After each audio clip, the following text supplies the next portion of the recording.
I would like to welcome you to the regular council meeting for Monday, August 12th. I'd like to call the meeting to order. We have all council members in attendance. We acknowledge that this land is the traditional territory of the Three Fires Confederacy of the First Nations, comprised of the Ojibwe, the Ottawa, and the Potawatomi peoples, and of the Huron-Wendat peoples. We value the significant historical and contemporary contributions of local and regional First Nations and of all the original peoples of Turtle Island who have been living and working on the land from time immemorial. If you are able, please stand for our national anthem.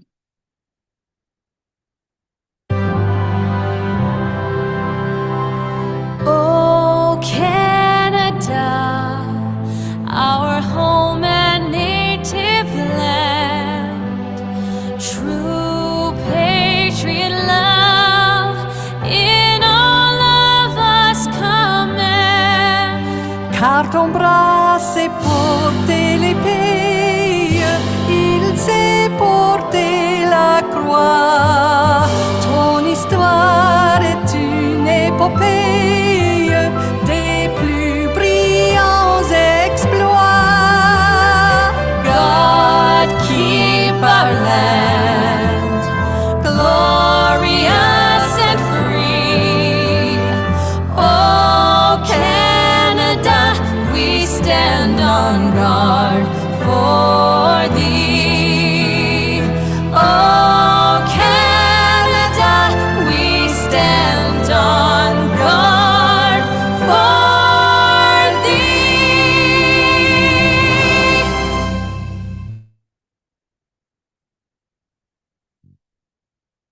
Thank you. I would like to go to our Deputy Mayor Shepley to bring a message to the town of Lakeshore. Mayor. On behalf of the town of Essex, I would like to extend our deepest condolences to you, the Lakeshore Council, and the entire community on the passing of Ward 2 Councillor Patty Burney. We are deeply saddened to hear the news. Councillor Burney's legacy as a dedicated elected official and community volunteer is truly commendable. His contributions have left a lasting impact on the municipality of Lakeshore, and his absence will be deeply felt by all who knew and worked with him. Our thoughts and prayers are with Councillor Burney's family, friends, colleagues, and the entire Lakeshore community during this difficult time. With heartfelt sympathy from our council to yours. Thank you, Deputy Mayor Shepley. We will go to Councillor McGuire Blaze for some reflection and comments on Jada Charche and her family. It is with a heavy heart that we acknowledge a profound loss within our Essex community. Our thoughts and deepest condolences go out to Station 1 firefighter Brandon Charche and his family on the passing of their beloved daughter, Jada.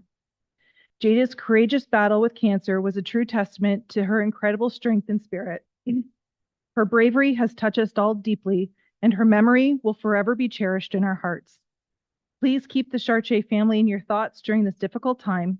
Let us offer our support, compassion, and love as they navigate through this profound grief. Please, at this moment, I would like to ask us to have a moment of silence and reflection.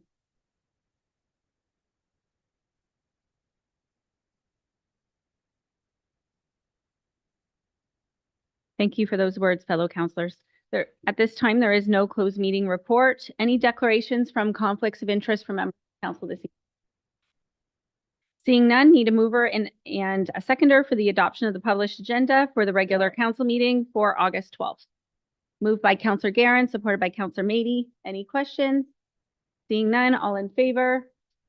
That is carried. Adoption of the minutes for the July 15th regular council meeting. A mover and a seconder for that. Moved by Deputy Mayor Shepley, supported by Councillor Allard. Any questions? Seeing none, all in favor? And that is carried. Needing a mover and a seconder for the special council meeting minutes for May 21st. Moved by Councillor Mady, supported by Councillor Hammond. Any questions? Seeing none, all in favor? Needing a mover and a seconder for the special council meeting minutes for June 10th, the committee of the whole. Mover and a seconder, Councillor Verbeek, Deputy Mayor Shepley. Any questions? Seeing none, all in favor, and that's carried.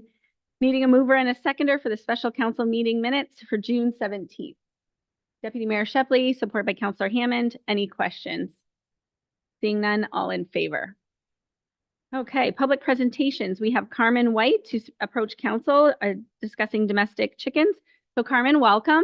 Just come up to the mic and you have 5 minutes and press on and share your opinions with us.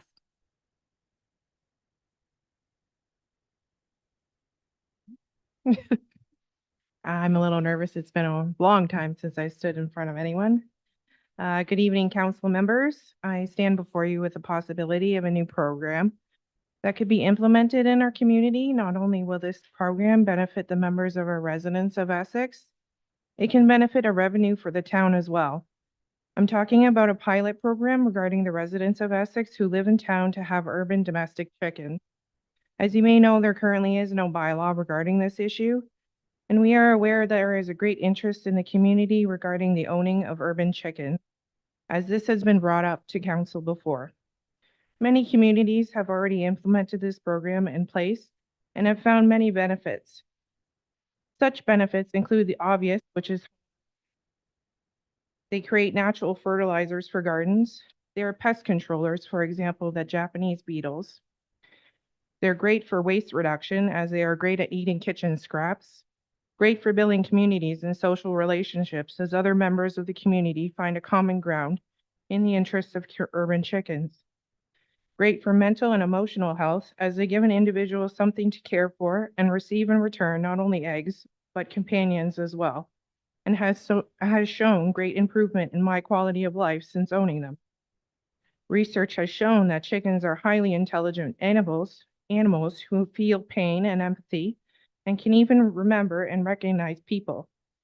These are only some of the examples of having urban domestic chickens. There are many other benefits, however, time is very limited.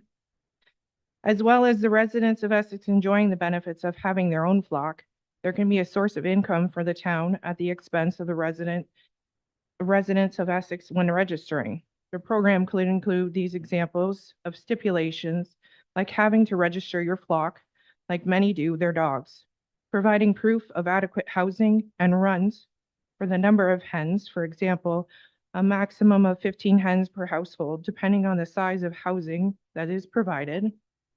Examples of this is each bird is required 0.37 square meters of floor area per hen.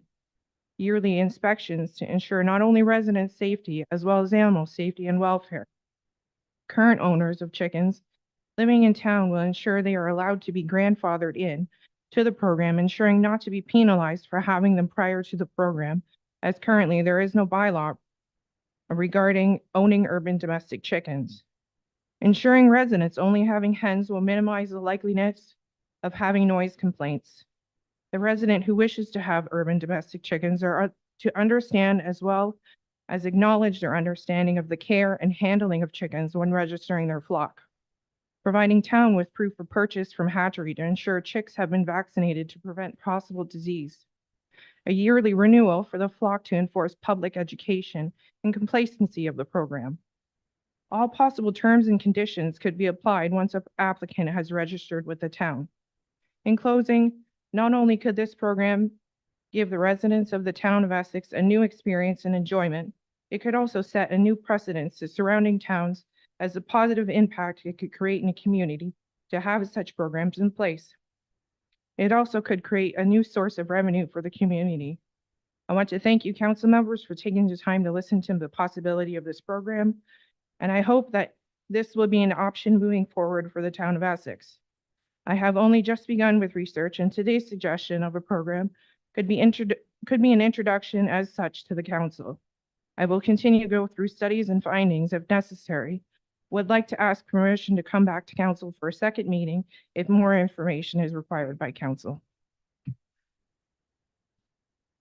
You're welcome. We'll go to members of council now. Councillor Hammond. Thank you, through you, your worship. I grew up with chickens in town. They didn't really bother me. Mind you, I was only 5 at the time. My only problem I had was crossing the neighbor's yard to get to my grandma's place and having to contend with a rooster that didn't like me there. But other than that, I just come accustomed to them. Now, that's a long time ago, and times are different. I have fences to contend with every yard, as everybody buys for their own piece of privacy and the me. So I have reservations as to how feasible this is in town. You say you want to collect more data and stuff like that. Why don't we look into the data concerning the most recent elimination of what I believe to be 100,000 chickens in the Essex County area. I was informed by this today by a farmer who's not for or against it, but just giving us some data on chickens in general. There will have to be a permit process, and I have no idea what it would cost to enforce the amount of details that would be involved in such a permit. So I'm up in the air, and I don't know how council wants to review this, but right now I see it as a big cost to the town and a lot of work for administration just looking into it. Counselor Verbeek? Thanks, Madam Mayor, through you. Thank you to the delegate for bringing this topic forward. I think that this council's already been talking about it, and I'm glad that we are. I can see that this is important to a lot of people that are in support of it and people that are opposed to it. I myself, Grandma raised all the chickens and we had all the chickens and the eggs from Grandma for all 18 of her kids. I have children that have chickens. I have a lot of friends that do. I don't know of any that are right within the town center, and I know that that's a whole different animal than out rural. However, I also know a lot of people are suffering from food insecurity right now. And I know from especially one of my daughters that keeps my 3 other adult children in eggs all the time, just from her little flock. It can make a difference in your food budget. I think that it's something we should look into. If we did go this route, I think that it would require registration and licensing. It would be a big burden on our staff to operate this. So there'd have to be a fee attached at minimum to cover the cost, the administrative costs. We've talked about this a lot. I know there's no hurry because it's been hanging around for as many years as I've been on council. I wonder if we can't just request administration to flush this out for us and bring back a report so we can see if it's doable.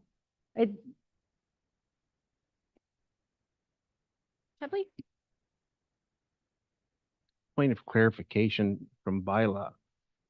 The proponent claims there's no bylaw in place. It's my understanding there is a bylaw against having them in the urban centers. Is that correct? Through Madam Mayor, our comprehensive zoning bylaw 1037 clearly defines a chicken as poultry, which is known as an animal unit. That clearly is not allowed in our residential districts. That's in the books now.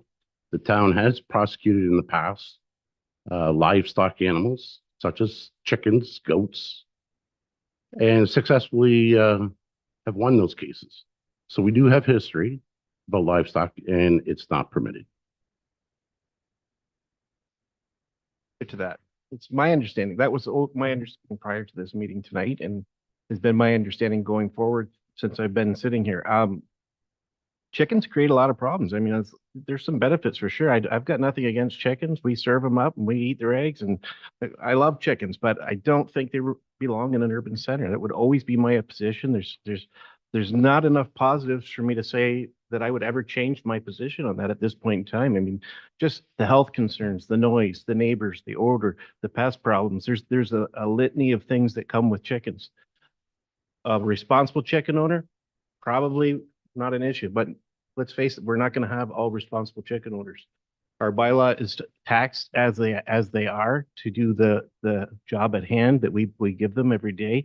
Adding this to their list, if we open the doors for them to go out and check and do all the work that would be required in order to make sure this was even at all feasible is insurmountable, and that fee would be massive. For me, it will never be a yes at this point at any time in the near future unless something big changes, because I would never ask that of our bylaw to have to force them or neighbors to have to put up with having chickens in the backyard next door neighbor, the smells, the rodents, and everything else that comes with it. So for me, it would always be a no. Thank you. Director Chadwick, then Councillor Maybe. Rondi, just a point of clarification, although the topic of animal units is something that is prohibited in urban residential, it's important to note that animal units such as chickens are permitted in one particular residential zoning district. It is rural in nature, and that's in Pleasant Valley. So we just wanted to make that clear that there is one residential zoning district that does permit that, and that is within Pleasant Valley.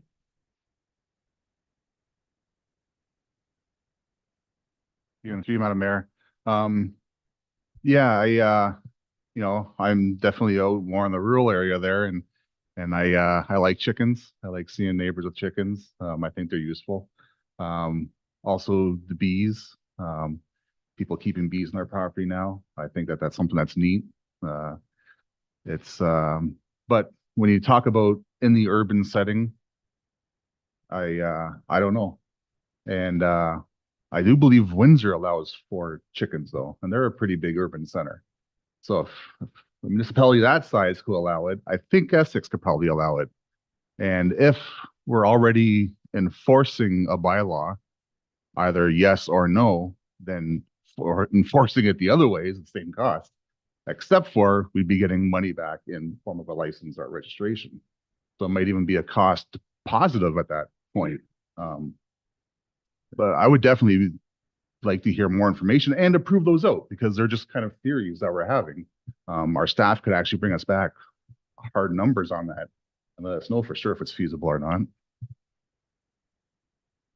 So we've discussed this before. We have a couple decisions to receive the delegation or receive the delegation and also ask staff for a report. I just want to note that there is another letter on our agenda regarding domestic chickens as well. So for members of the public, you can read that as well. Councillor Verbeek. I'd just like to move that we receive the delegation and that we do actually direct administration to bring back a report, because I'd like to have opinions from our different directors on this too as well. So the motion is to receive the delegation and ask administration for a report on the pros and cons of urban chickens. Seconded by Councillor Maybe. Any further comments to the motion? All in favor?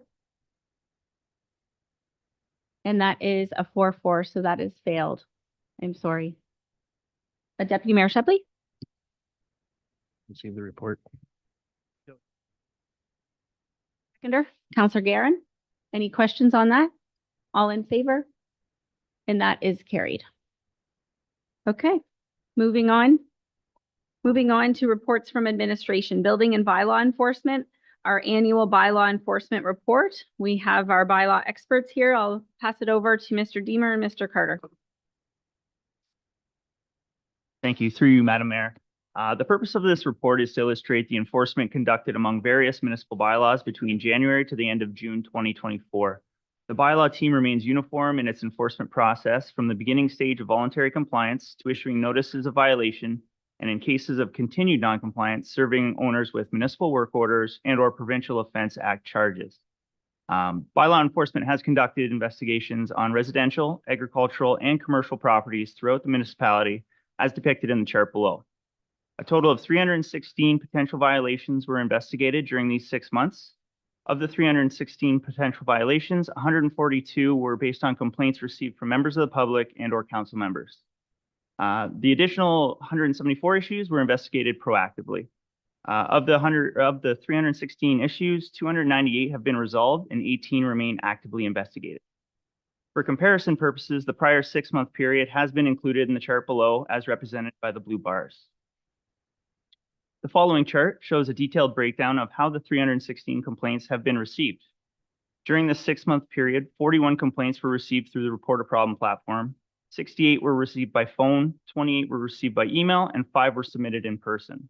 For comparison purposes, the prior 6-month period has been included in the chart below as represented by the blue bars. The following chart illustrates the specific enforcement of various municipal bylaws. The red bars depict active cases and the green bars depict cases which were resolved satisfactorily to bylaw enforcement standards. The bylaws shown in the chart below represent the most reported violations, however, does not reflect all 21 enforceable bylaws.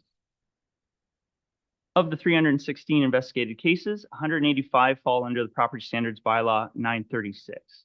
Property standards issues have a wide range, however, the main offenses consist of tall grass, weeds, and exterior property debris. As shown in the chart above, tall grass complaints are received in high quantity, and due to town policy, work orders do not need to be issued since bylaw enforcement can remedy the violation without delay. Debris violations can take more time to resolve due to work order timeframes, appeals, and property standard committee extensions, which postpone direct action from bylaw enforcement. Final chart below depicts the enforcement regarding short-term rentals. Over this last 6-month period, 49 investigations have been launched into STR violation. Of these 49 cases, 26 have been become voluntary compliant, and 23 administrative penalties have been issued. As always, the public is encouraged to use the town's Report a Problem online forums to submit complaints for investigation and documentation.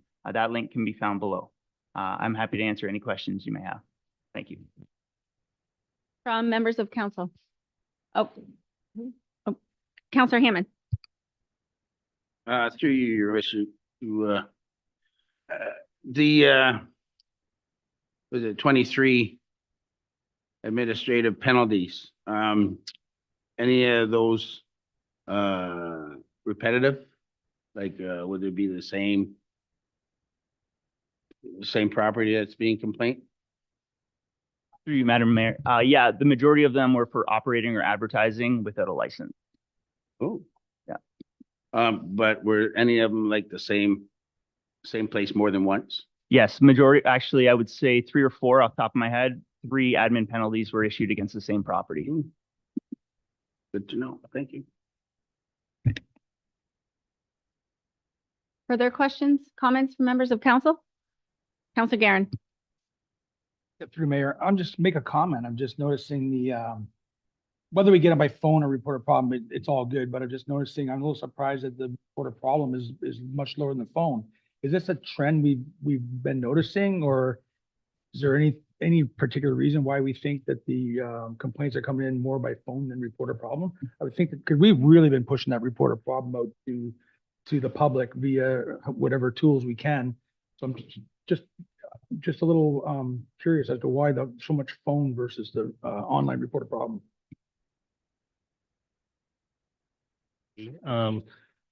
Just for clarification, what was presented tonight just has bylaw calls report a problem. In general, report a problem is high for other items too. This is just speaking directly to bylaw, which I could see a lot of times, especially for bylaw, it's call the OPP or bylaw. So I could see that being higher. Oh, Councillor McGuire Blaze. Thank you through the chair. Just to Councillor Garron, when I'm speaking with residents, I find that one person is calling bylaw and I'm multiple times on the same issue. Whereas when they're doing report a problem, they're only doing it one time.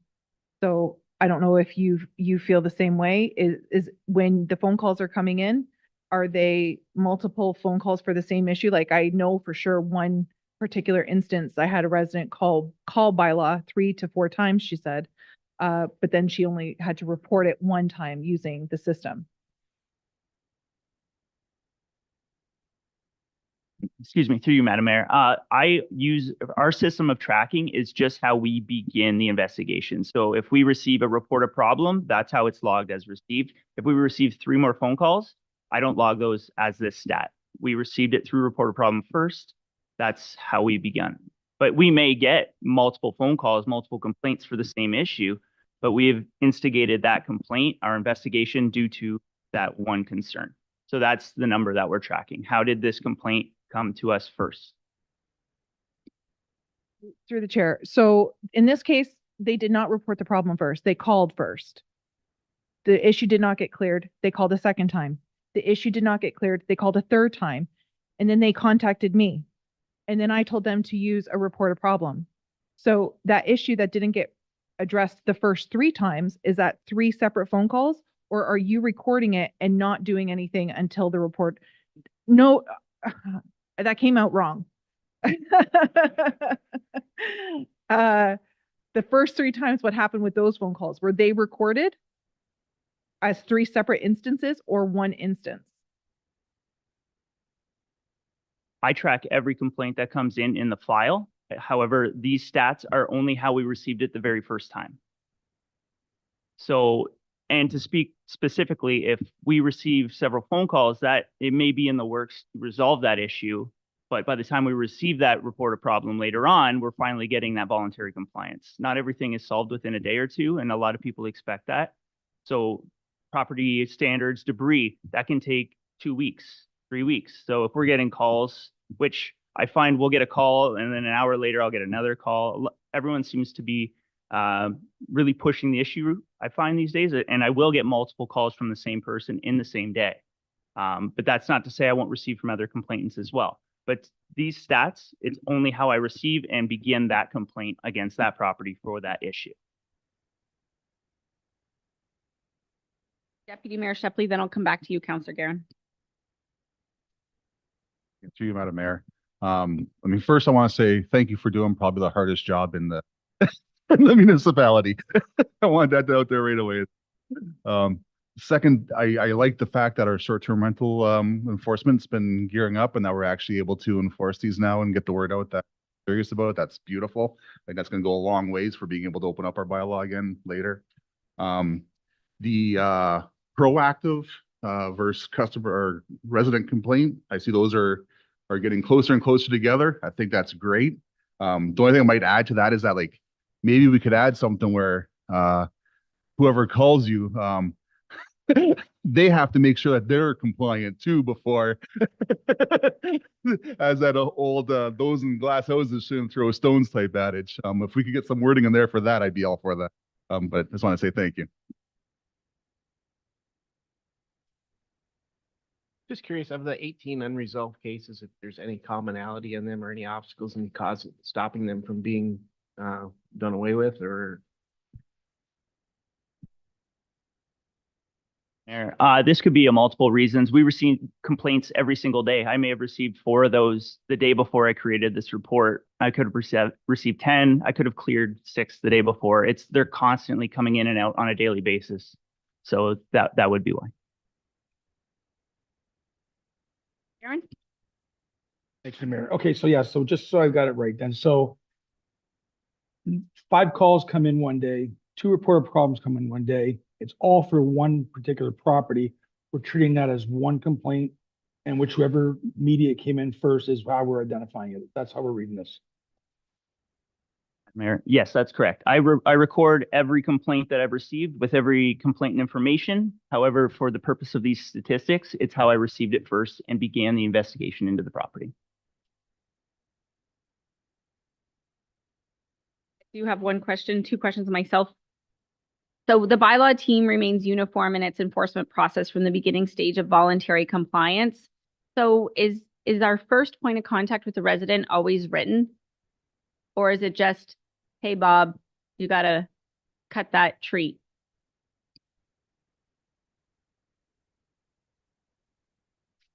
Madam Mayor, it does depend on the type of case. Certain cases, or in the case of repeat offenders, we will go straight to written. Also with snow removal, that's straight to written. However, if it's property debris and a property that we've never visited before, we do start with engaging the owner, letting them know there is an issue, and 9 times out of 10, they'll want to work with us to resolve that issue. With all the new development we're getting with apartment buildings and the stucco and the styrofoam that's floating off, we've had talks about this, but that is something that we cannot enforce, right? I just want this out in public that when the contractors are sanding the stucco off the buildings and it flies into other neighbors' yards, that's not enforceable, because I think that's something we need to change in our bylaw, because we're going to get more high rises and more pollution and waste all over. I'm not sure if Mr. Carter, you can discuss that for us, or somebody. Like, what do we, if it's debris, but it's going from private property to private property? Mayor, for now, there's nothing on the books, so we have to treat it as a civil matter. There is other agencies, such as the Ministry of Environment, the medical agencies, but yeah, for now, we have to treat it as a civil matter, but yes, I'm sure we can incorporate it as a, how successful to enforce that would be another matter. Questions from council? If not, I'll look for a mover and a seconder to receive the report for information. Oh, sorry, go ahead. With Mike Deemer's report, I just want to highlight on page 2, in that chart, is we're up 251% on being proactive. And it has helped this municipality immensely with our permanent part-time bylaw officers, and the most recent one that started in May. So 251% increase. Great, noted. That wasn't lost. And if you see our bylaw officers out there, be nice to them. They have a hard job. I'm looking for a mover and a seconder to Deputy Mayor Shepley, Councillor Verbeek. Any questions? All in favor? That is carried. 10-2. Community Services revised lease agreement with Chittell Sports Academy at Essex Center Sports Complex. We do have our proposed leasee in attendance, Mr. Chittell, up here. So I'm not sure. I think what we'll first do is go to our delegation. Chris? Just Chris. Chris from the Essex 73s. Welcome, Chris. You know the deal. Press the mic.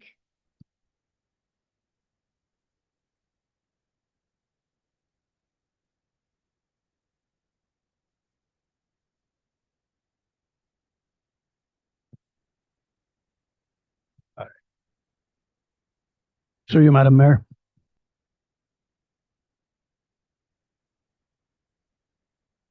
Just like to thank council for allowing us to come back again and discuss our issues with this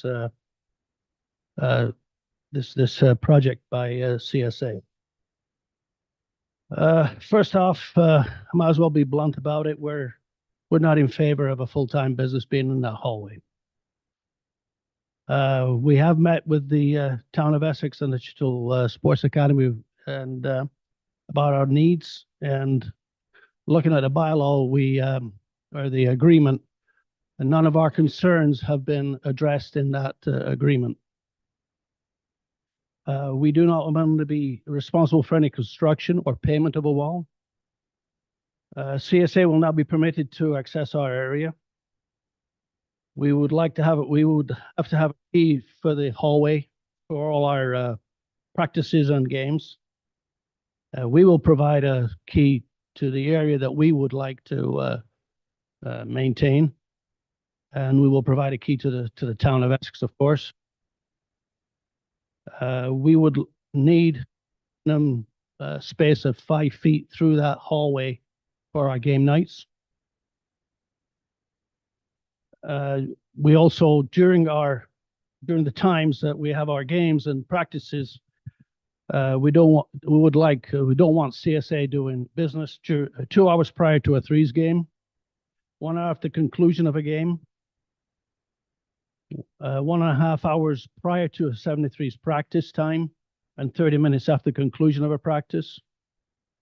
And we'd like CSA to acknowledge that the Essex 73's practice dates and times and games dates and times vary from time to time. They're fluid, and they're going to be fluid. They're going to be more fluid, especially when we get to playoffs. And not always Sundays. We don't want CSA conducting business during those times. And CSA have a fully operational camera within its area to alleviate any concerns of potential damage. Because if we're going through there, we don't want to be accused of doing anything that's not right, of course. So these are these stipulations we provided Jake Murray last week, but they're not included in the report for tonight's agenda. So we believe they are fair stipulations and a very minimum meet our needs. Do I still have a little bit of time? You know, the 73s know how to be successful. We're in our 52nd season. We're proud to have 21 league championships, 7 Schmalz Cups, all Ontario championships. No one in the province can come close to that. We've been blessed with a fantastic community support, local business supporting us. We cannot work without that. We are blessed again with that. With all this support locally, we feel obligated to put the best team possible on the ice. We are growing in stature, and with that, obviously, we will respect any decision that council will make tonight. We will always continue to work diligently to put the best product on the ice for the good of our community, but we cannot do it alone. Therefore, I thank you for your time. I think I did send a letter to council members about our needs and concerns. So really, that's my breakdown. Thank you. Now we'll go to Director Morissette if you want to update us on any of the changes. Thank you. Thank you, Mayor Bondi. So at the last meeting, we heard from council a number of issues that they felt that they wanted to see adjustments for. So I'll kind of outline some of these. Defined Family Fitness, so Chittle Sports Academy and myself worked after the fact to try and come up with an adjusted lease agreement that would be more fitting to council based on the concerns that we heard last time. So Defined Family Fitness was something that Chittle Sports Academy felt they could eliminate to make sure that he could appease council, as that was what appeared to be one of the most primary concerns. Another issue that came up was the length of the lease. Council expressed that they wanted to see a longer lease term. So this lease was a 3-year lease with the option to extend another 3 years after that, pending mutual agreement and success. The area of the lease, the 73s expressed at the last council meeting that they were concerned with the spacing because they also wanted to potentially utilize some space. So pending the results of this from council tonight, administration will go back and work with the 73s on the area. They did have some back and forth between what area each of them were willing to work with, and ultimately administration had to come to a decision to allow the 73s potentially with council's direction to utilize space that goes up to what we define as the beam. So essentially there was a 20-foot area where both groups were looking to utilize that space, and administration removed that 20 feet from the Chittle Sports lease. The square foot rate was another issue with council, as they felt that the price was not sufficient enough. So after working with Chittle Sports, there was an agreement of $6 per square foot, which would generate $13,578 per year, including HST for the lease space. And then upon completion of each year, each September, there would be a CPI increase based on that year's consumer price index. And then, not that it's super relevant at this point, but Chittle Sports is looking to effectively start the lease as of September 1st rather than an immediate start date. So administration was in receipt of the 73's requests for a number of those items. A number of those items are things that were discussed, but they wouldn't be things that we would put into a lease agreement. For example, the 73's not being responsible for constructing a wall that has no relevance with the Chittle Sports agreement. It's something that he proposed, and it's still in there that he would do that. So to reference that the 73's would be related to that at all, it's irrelevant. Same with providing keys and that stuff, that's operational, so we wouldn't put that stuff in the lease agreement. And ultimately, the times of service for Chittle Sports Academy not to be able to operate during 73's games or practices, where We have wrote into the lease agreement that Chittle Sports Academy is required to provide access as a throughway so that they can get their items on game days. It wasn't felt that it would be fair to the lease holder to not permit them to be operating their business during those times. So that is why administration notified the 73s that we didn't feel that that was fair, and we wouldn't support that as administration. So with that being said, I am here for any questions.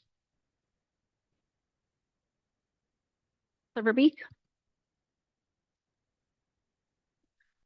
Thank you, Madam Mayor. I guess I don't know that this will be all my questions, but I did have a couple from, because I understood coming into the meeting before some of these last minute emails today, that administration and both of the arena's current tenants had worked things out that you were presenting to us tonight. And now there's opposition. So I guess my first question is, both proponents are tenants at our town facility. Is this common practice for one tenant to impose stipulations on another tenant? Through you, Mayor Bunny, that is not something that I have personally seen before.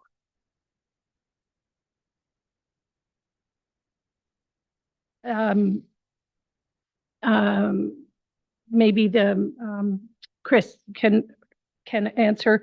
I'm listening to the opposition to this small business, and I'm thinking, like, I can't see, and I'm not saying it's not a fact, I can't see how supporting this unique business that brings a different service to our community will affect. I get that everybody now, and I understand from questioning administration earlier, there hasn't been opposition to this space being used since 2012. But now the other group wants to use this. So I'm just wondering how that's going to affect the ability of this hockey club to continue to come to these great successes. That's what I thought I heard in your presentation. And I'm just wondering how allowing the sports facility to operate in this space is going to affect, like, for the hockey club to continue to operate in such a successful manner. Would you like to go back to the mic? Thank you. Through you, Madam Mayor. Well, in the past, we've had the whole hallway we needed the space for warm-ups. That's a big thing. We do not have anywhere else for our players to warm up before a game. Teams coming into our arena, they have a huge hallway down where the dressing rooms are, where they can warm up and get ready for a game. We do not have that possibility. This is why we need that area. So if council decides to allow this business, we will need access to be able to warm up. So that's really where we're at. We need that. We need that space to be able to warm our kids up so we don't have injuries. Because injuries hurt us. Injuries hurt us down the way. Injuries hurt us bringing championships to this town. So it's just the way things are. Obviously, I think we all understand that.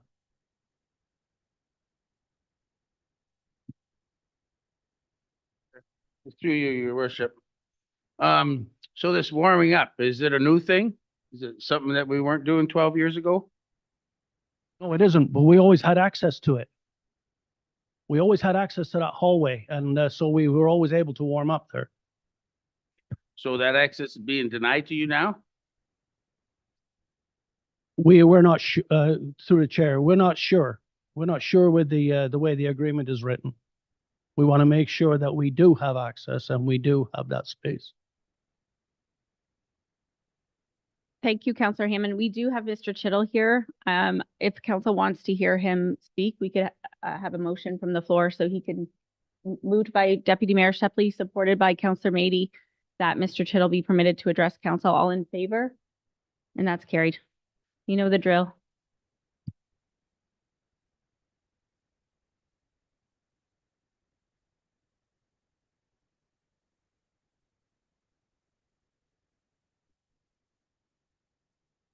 Your worship, council members, administration, and fellow community members. My name's Pat Chittle on behalf of Chittle Sports Academy.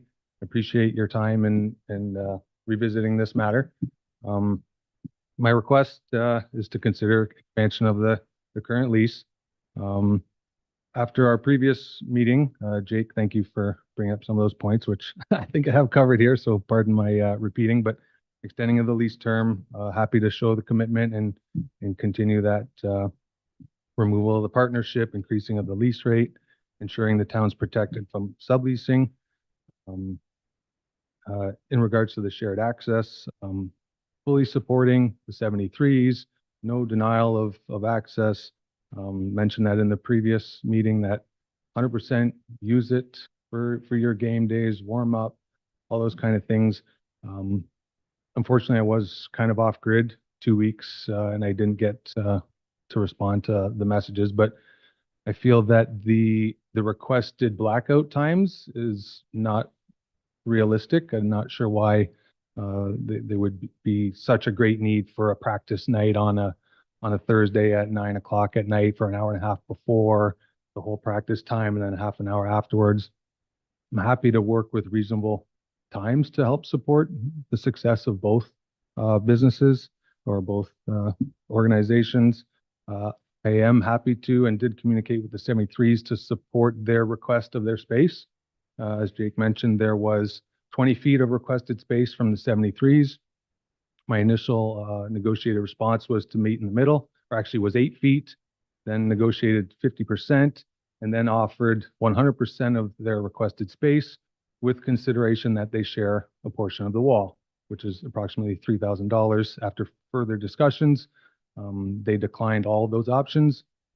I then proposed to provide 100% of their requested space and pay 100% of the wall, in which that was also voiced as not desired.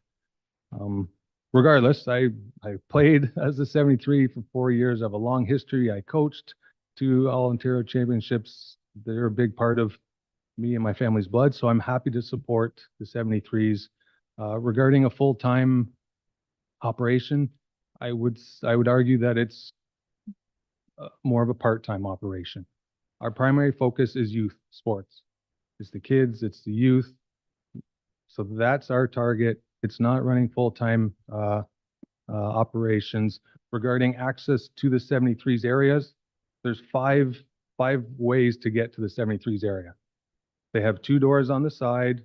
They have the top stairs going through to the main bowl of the arena, down by the penalty box area, as well as through the Zamboni area, and including the hallway in which I'm proposing that you vote yes on. So there's 5 different methods to get to the 73s area, one of which is mine. The other participants, Essex Minor Hockey and Essex Thunder, have very limited foot traffic in that area. I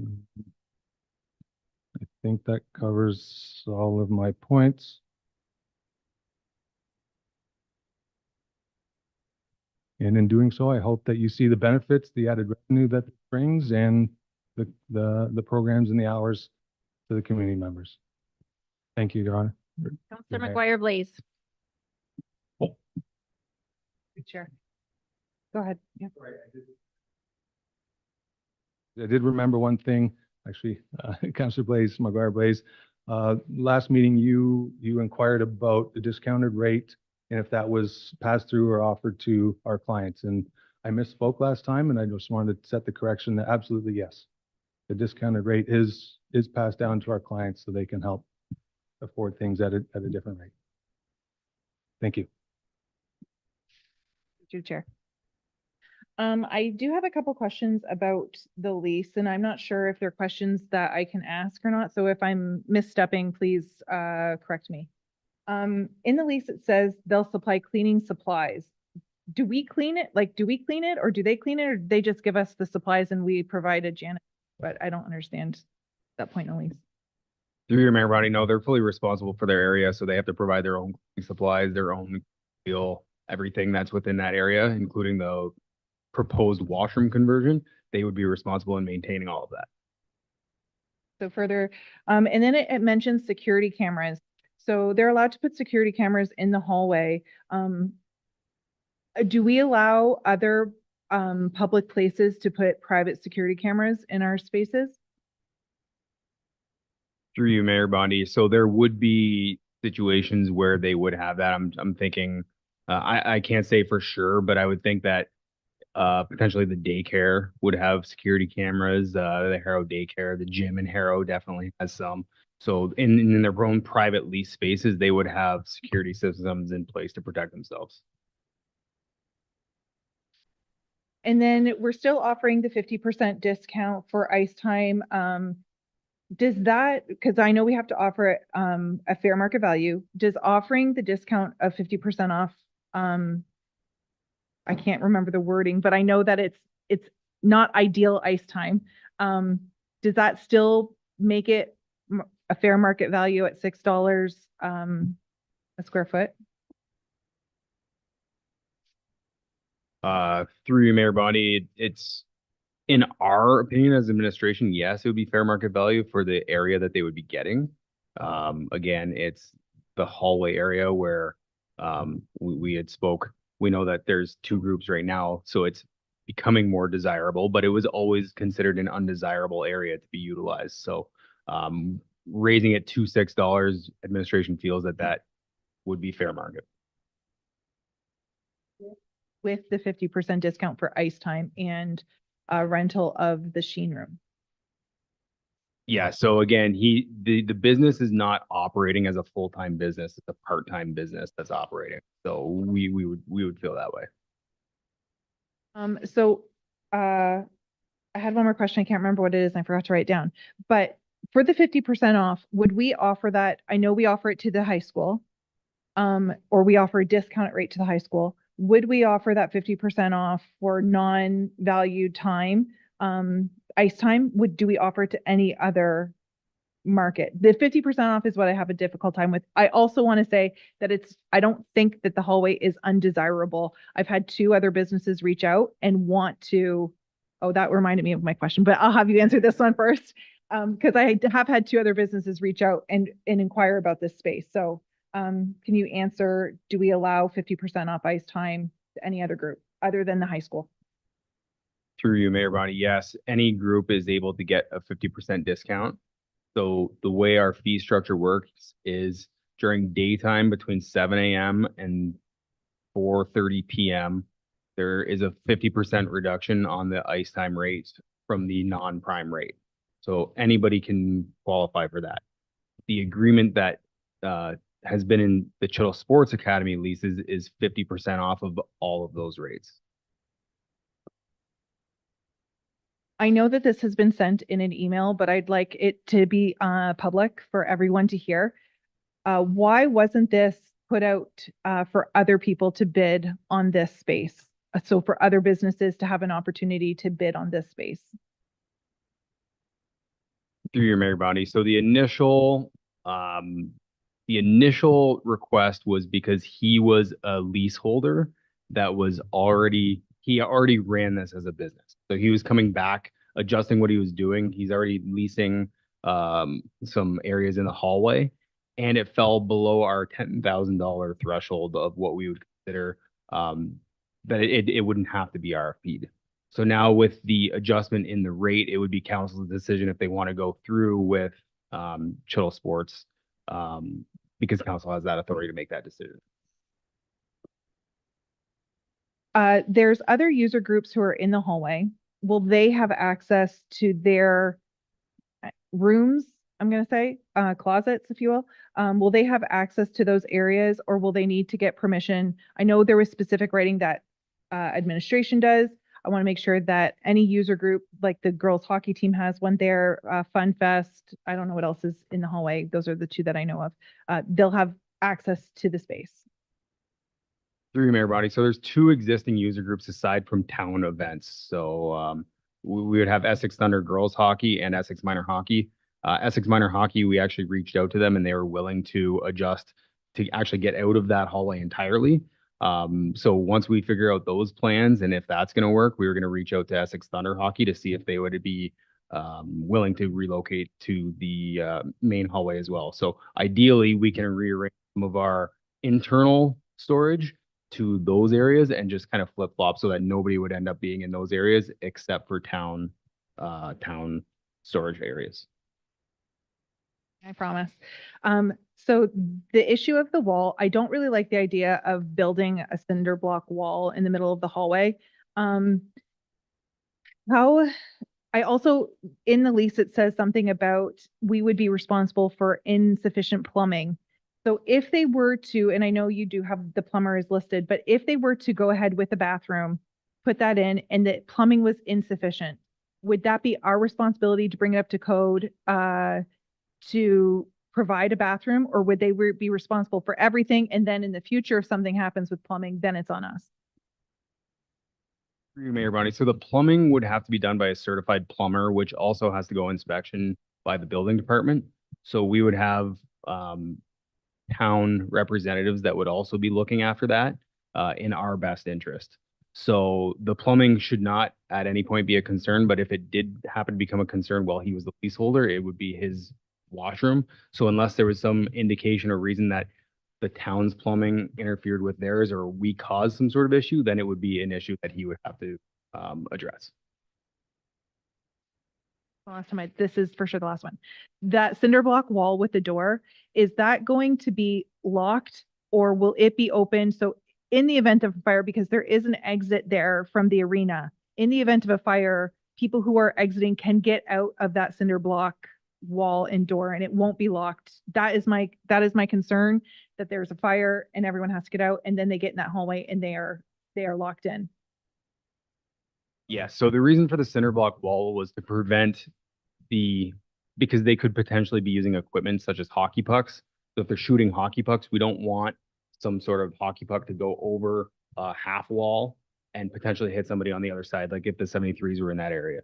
So the reason for the cinder block wall was to make sure that it was all the way top, so it's more of a safety and prevention for injuries later on.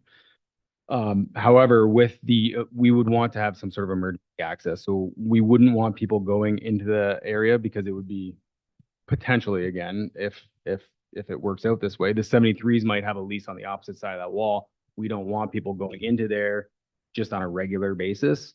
But we would want to have some sort of emergency access where if there was an emergency, they would be able to go through that.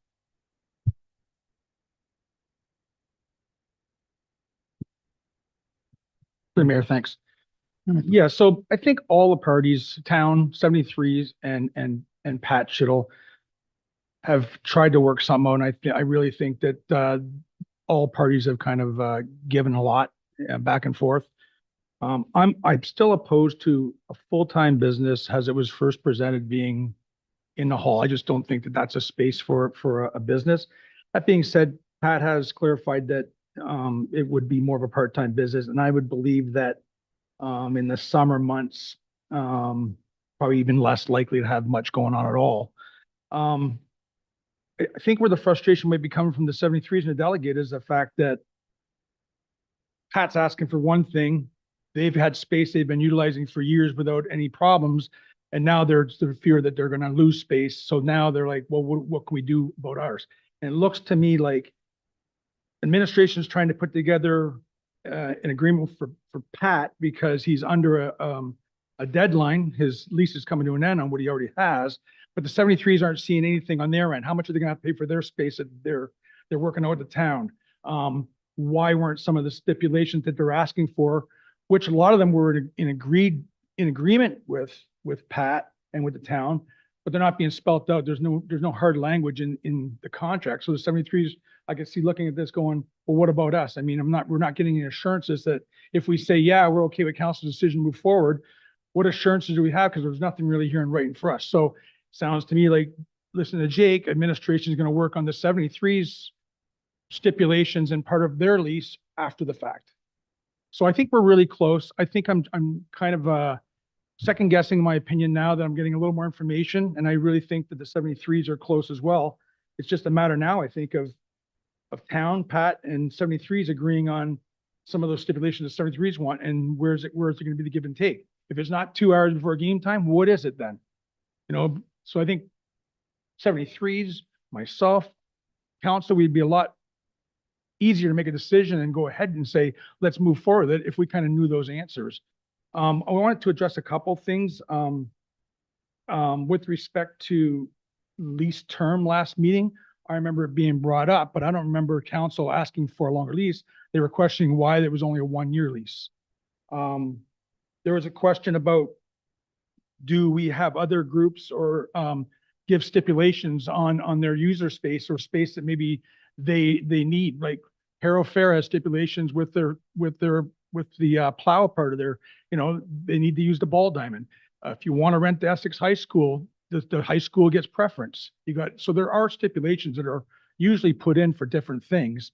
And I think in this point, like what Pat's presenting is kind of a unique situation. It does go in line with our Parks and Rec master plan in a sense. It's a sporting recreational business, going to be on recreational property. He had it before. For the most part, I think when it was being ran, there was not a lot of headaches between the 73s and Pat's party. And I think they could probably get there, but I think there's a couple answers that still need to happen for the 73 side of it. And especially for, I think, council side, we should all want to know to make sure that, okay, well, they got an agreement. 73's got an agreement with Pat and with the town, but where's their side of it showing, yeah, you know what, you're going to get it from this time to this time. You are going to have what like Councilor McGuire Blaze brought up, like the key factor. It is an emergency hallway for emergency escape. There is going to be a new wall put in, a door put in. 73s are going to have a space on the other side of it. They don't want to have Pat's people impeding on them, and Pat shouldn't want us to, the 73s or public or anybody to impede on his side. So there's lots of things to still figure out, but perhaps could be figured out after the fact. That's kind of where I'm at with it. So as far as the actual proponent wanting the space and the gives and takes that town's done with the 73s, I'm on board and in favor of moving forward if we can get some more clarification on what the 73s, the Fun Fest, and some of the other groups are going to be getting out of this as well. CAO Suite. Wendy, thank you. Just want to clarify some things. As we stand as of today, Chittle Sports Academy has exclusivity for 2 rooms. Spitfires, previous job, sorry. 73. 73s have their dress room exclusivity space. Right now, as we stand, that hallway is just Town of Essex shared space, right? So based going to what Council Garen's brought up, we've been working with Chittle Sports Academy because their lease was renewing. Probably hindsight in the town, they should have had a lease with the 73s years ago, outside of that space if they wanted to use, because Chittle Sports Academy leaves in a few years, we still have the same issues, right? So I think we need to get some, if people want exclusivity, shared space, we need to have not only one agreement, we need to look at that second agreement. I think they'll address it not only now, but in the future. So I agree. I think it's something we can definitely work out. These are, Chris, you hit it. 73s as a community have done a lot. They continue to do a lot. Community is very proud of the 73s. The town is always going to work with the 73s. And I think we have an opportunity. To me, it's a matter of just clarifying some space. Sounds like the partners will come together, but I do think the 73s need an agreement too. So it's not just assumed space. So we avoid that in the future as well. And then I'll seek direction from council. Just a couple more things. Pat, your references to alternative routes to the Essex 73 dress room just helps illustrate my concerns for clogging up that hallway or having it used for other purposes than the hallway. In the proposal for a wall just to shoot pucks off in a 2-pad arena, I don't see the logic behind that, not in a, just to accommodate some pucks. Also the 73s, it wasn't reported, it didn't stipulate in their suggestions that that they were or were not going to be paying the $6 a square foot for the space that they were looking for. So there's a lot of unanswered still. As it sits now, I can't approve any of this. So that's my thoughts there. From council, I think both parties have come a long way and It is alternative revenue for the town, and I think a lot of the things that we're really questioning at this point are operational in nature that can be worked out with the two parties. And do we really want, my question is to council, do we really want to bring it back one more time, or? Councillor Garen? Through the mayor, I'm just curious if, because the Chittle lease is gonna be coming to an end, I believe the end of this month or something like that. Is there, I'm agreeing with Rod on a lot of the stuff, but I'm wondering if there's a way we can just extend, he's basically leasing 2 rooms. Can we extend it another 30, 60 days till the 73s and Pat can sit down again with the town and get the X's and O's and I's and T's and all that stuff done, and then see if there's then an appetite to come back to council for an approval on such an agreement, which still might be a no from council. I don't know. What they agree on and the administration agree on has nothing to do with what council, we may not still want a business in there. But if they can't get it together and figure it out, then who are we to make that decision in advance of that? Well, I think our question tonight is, do we want a business in there? And then between those two parties, they can create a memorandum of understanding. Director Morissette? Yes. So I think it sounds a lot more positive today than the meetings have been in the past. I think that there's been reluctancy from both sides, and coming together, hopefully, if we were to go back, hopefully there's a little bit more negotiating on both ends. And hopefully it's not just talk at the meeting here, but it hasn't exactly been the easiest in negotiating with both parties over the area. So I do want to point that out to council that could change. I hope it changes. But that could be the case. So I'm optimistic that I can work with both groups if they both have a willingness as well. But I would want to see that commitment from them. Kind of, if we can get to a 30, 60 day, I think you're definitely trying to work with them. I mean, I can see that. This is much more palatable to me than what was originally presented with a full-time business being in there. I mean, I would encourage both parties, if we are going to do that, I would encourage both parties to work together, because otherwise we could just as easily say none of you get to use the hallways. So it's in your best interest to work together. You both are sporting teams. You both support each other for sure all the way around. I think if you guys can come to some sort of amicable solution between the two of you, it should be pretty easy. I think it's a hallway. Hopefully we can come to an understanding. And I'm willing to support that if that's what the rest of council thinks. I mean, I do see a much more positive return today. I agree with Director Morissette. I know he's worked hard on this, and I do see a much more plausible situation before us than what was originally presented. Deputy Mayor, Councillor Meady? Thank you, Your Worship. I guess my first question is, what's the operating budget for our arena? How much does it cost to run that place for the year?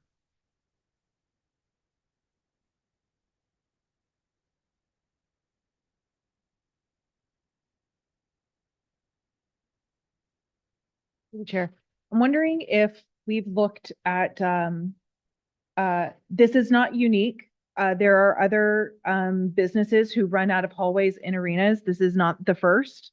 Have we looked at what other arenas are doing for this space? Is it a shared space? Is it a closed private space? What are other people doing? Because this is not unique to Essex. This is not the first time. We are not reinventing the wheel. This has happened before. Do we know what other people have done? Through you, Mayor Body, I'm not sure of any situations that would be similar to this where they're using hallway space. I know of areas where they're using either there's built-on additions or existing rooms, but if there is a location where there is a hallway space, I'd be happy to go to them and look, but I'm not aware of where that would be. Rusevich. The annual budget for expenses only is approximately 1.99 million. Through you, Chair. So at 13 grand, I don't know if an additional revenue stream is a drop in the bucket according to those numbers. But I think the biggest question was, do we want to have a unique and special business and in Harrow. And I think we do. All right, sorry, not Harrow, Essex. I would like to have the problem of renting out hall space in the Harrow Arena.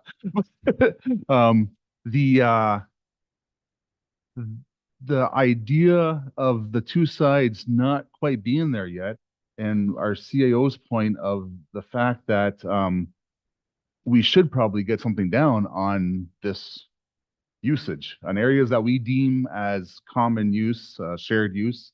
We probably should get some language down on what's going to be exclusive and what's not before we make a decision. From Council Director Morissette, and then I'll go to Deputy Mayor Shepley. We need some direction because we're done kicking this puck around. Everybody, and just as a last comment, so you did mention that the 13,000 might not be a huge impact, but there's also the past few years has been anywhere between $10,000 and $17,000 of spin-off revenue for ice time generated as well. So it's not just $13,000 for the lease, it's also the spin-offs that come from that. Hand up if you have a motion. Deputy Mayor Shepley. Madam Mayor, I propose that I make a motion that we extend Mr. Chittle's lease by 60 days and allow that time for administration, 73s and Mr. Chittle Sports Academy get together, come up with a presentation that works for us and come back to us within 2 months. Seconder. Counselor Hammond. All in favor? And that's carried. We'll see you again. Okay, moving on to planning 10.3, planning 24-21 heritage designation for various properties. We'll go to our manager of planning services, Miss Rita Jabor. Mayor, on June 17th, council directed administration through resolution to issue a notice of intention to designate 14 properties within the town of Essex that were found to be of significant cultural heritage value or interest and were listed on the Town of Essex Heritage Register. Individual notices were served on the owners of the properties and the Ontario Heritage Trust, and notice was published in the Harrow News and the Essex Free Press. This is a requirement under the Ontario Heritage Act. Notice was also published on the Town of Essex website. To ensure property owners received the notice, all notices were delivered by registered mail. Planning obtained telephone numbers for 5 of the 14 property owners, and we attempted a call with all 5 owners and were able to communicate with 3 of the owners. In total, planning staff was able to have direct contact with 7 out of the 14 property owners. Under the Ontario Heritage Act, a property owner who objects to a notice of intention to designate may serve on the clerk of the municipality a notice of objection setting out the reasons for the objection and all relevant facts. If a notice of objection is served as a result of that notice of intention to designate, council must consider the notice and decide as to whether or not the notice of intention to designate should be withdrawn or not. As a result of the notice of intention to designate, we did receive 2 notices of objection. The first notice of objection was served on the municipality on behalf of 49 Talbot Street South, which is the Essex United Church here in Essex Center. The reasons for the objection are related to the sale of the building and the lands. The owners of the lands have been confronted with the financial aspects of a designation as fewer buyers are interested, and those that are interested expect a lower value because of the potential designation. As indicated in the notice of objection, fewer buyers seem willing to navigate the rules and regulations for a designated property. And as a result, the owners felt that it was important for them to object to the designation of the property. However, in their letter of objection, they still recognize the historical significance of the building and its place in the community. This notice of objection was considered by the Essex Municipal Heritage Committee at their regular meeting on Thursday, July 25th. And the Essex Municipal Heritage Committee continues to recommend that the lands and the buildings be designated under the Ontario Heritage Act as it continues to meet the criteria for designation under Ontario Regulation 906, and because it's an important historical resource and landmark for the community of Essex. So to help guide council, When reviewing a notice of objection, they should consider whether any new or relevant information has come to light about the cultural heritage value or interest of the property since the notice was given, and if there are any concerns, inaccuracies, discrepancies, or some other issue with the property evaluation or other documentation related to the notice of intention to designate that was raised in the notice of objection. With respects to the notice, it does not provide any new or relevant information about the cultural heritage value or interest and does not raise any concerns, inaccuracies, or discrepancies with the property evaluation or other documentation related to the notice. To date, there have been no prospective purchasers that have contacted planning staff to discuss the potential issues with designation. Planning staff, and I want to say this publicly, is more than open to discuss those matters with the owners and with any prospective purchaser. A property or a building should be designated because of its cultural heritage value. The inability to sell a property could be affected by many factors, including zoning, the condition of the building, and not just the heritage status alone. As we just said, planning staff is available to provide those purchasers and those owners with more clarity on the designation process and the process for managing alteration of a property. The Planning Division, with the support of Council and the Essex Municipal Heritage Committee, has also implemented grant programs to assist financially with repair and restoration work, and has even delegated approval authority on alteration to the Planning Division to better streamline the alteration process. I want to emphasize that if there's a failure to designate this property, that it will place it at a greater risk for alteration or demolition, because failure to designate effectively withdraws the property from the Heritage Register, meaning it cannot be listed again for another 5 years. The next property that we received a notice of objection for is 103 King Street West, which is located in Harrow's Commercial District. It is known as the John McIntyre Harness Shop. In terms of the objections that were raised in the owner's letter, the objections were concerning the fact that there were several changes to the building, such as cedar shake siding, awning that was installed on the building, updated windows and dorm frames. The owner believes that the business of harness making is still vibrant across the country and is not a trade of a bygone era. And the owner also states that the style of the building is common throughout the country and is not unique to other buildings from that era. For those reasons, he objects to the notice of intention to designate. So again, when reviewing this notice of objection, council should ask themselves whether any new or relevant information has come to light about the cultural heritage value or interest of the property, and whether there are any concerns, inaccuracies, or discrepancies with the property evaluation or the documentation in the notice of intention to designate. With respects to this notice of objection, the notice does not provide any new relevant information about the cultural heritage value or raise any concerns, inaccuracies, or discrepancies in the opinion of administration. The building has many heritage attributes that still define it as a built heritage resource, including its mass, its form, its style, the red brick cladding and common brick bond on all building elevations, and the window and door openings and toppings. It's expected that most heritage buildings will have had some alterations over the years to accommodate new uses, maintenance purposes, and building code regulations. We hope that they continue to be repurposed and renovated. The exterior alterations to the buildings are considered minor and they don't detract from the original form of the building. The building also derives its cultural heritage value from its historical, associative, and contextual value, not just its use as a harness shop.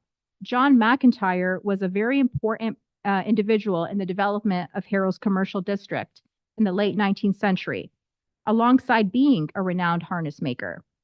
The building's overall architectural style is reflective of Harrow's Commercial District and helps maintain and support the character through its architectural style and building material. The building must be unique to the community. It does not need to be unique to the country. Again, such as with Essex United Church, failure to designate 103 King Street will effectively remove it from the Heritage Register, meaning it cannot be relisted for another 5 years.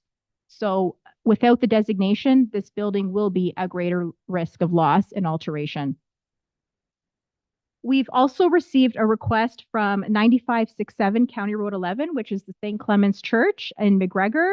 They just want a little bit more time to consider the notice and to provide their comments to the council. And we are expecting to get those comments for our report in September. So in terms of next steps, following the adoption of the designation bylaws, which are proposed to you for 3 readings tonight, notice will be served on the owner and the Ontario Heritage Trust and will be published in the local newspapers. It is important to note that the owner will still have the ability to appeal the designation bylaws to the Ontario Land Tribunal within 30 days of receiving notice. If we do not receive an appeal, then these 11 bylaws will be registered against title of the property at the Land Registry Office following that 30-day appeal period at no cost to the property owner.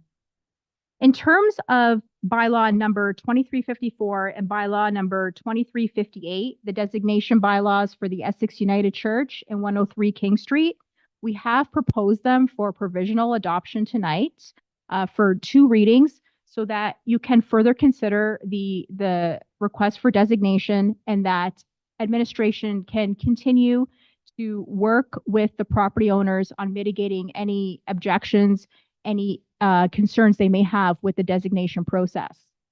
So in terms of withdrawing the notice, if that is council's desire tonight for 49 Talbot Street South and 103 King Street, again, withdrawing the notice effectively removes the properties from the Heritage Register, and as a result, the property cannot be listed on the register again for a period of 5 years. Council's decision to withdraw that notice has to be published in the local newspapers as well, but there is no appeal opportunity for that withdrawal. That concludes my presentation, Madam Mayor. The first time we've ever done a whack of these before, so something new for us. So you've heard what Mr. Juarez had to say. Looking for questions, comments from council, we can approve all the recommendations, or if council members want to pull out 1 or 2, I will entertain that. Deputy Mayor Shepley. Probably have some other questions as we go through, but first and foremost, of the 7 that you were able to speak to, of any of the, are there any that we had a return of the registered mail that, or are we sure that it all made it to the proponents?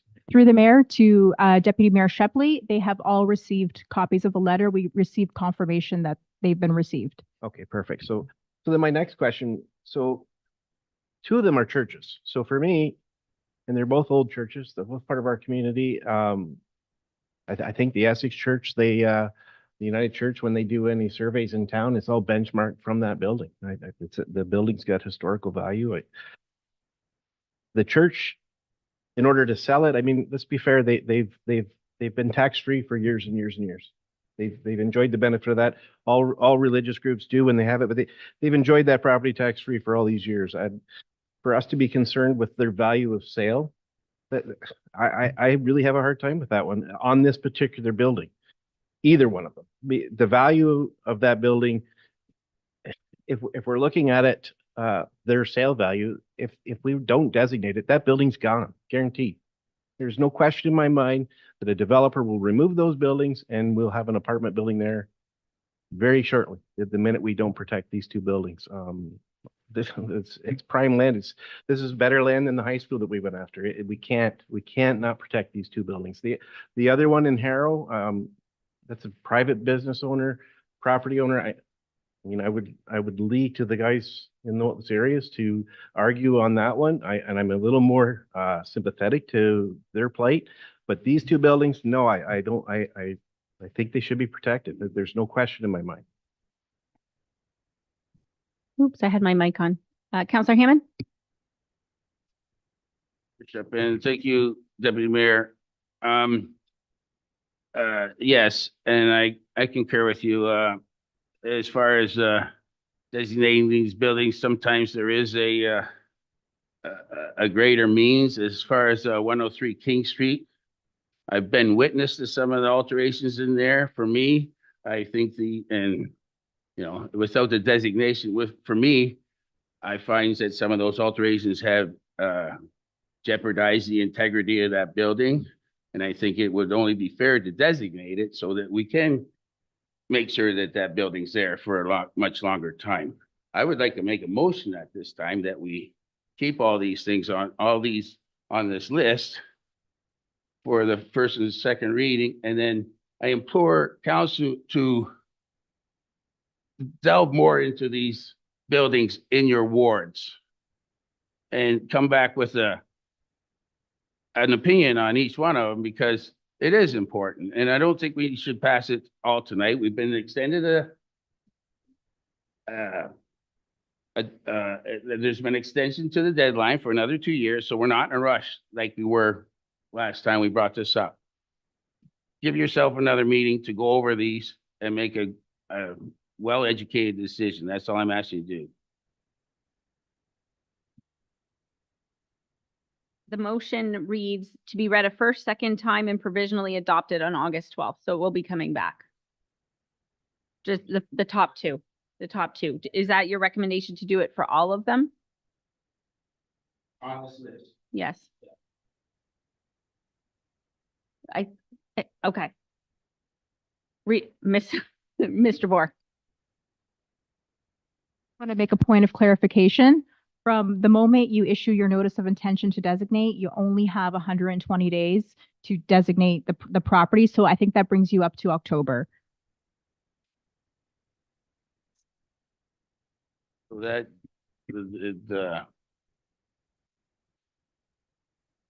the change the date to 2027 isn't, once we do this, then we only have 120 days. The mayor, so the change of date to 2027 only pertains to those properties that are still listed on the register.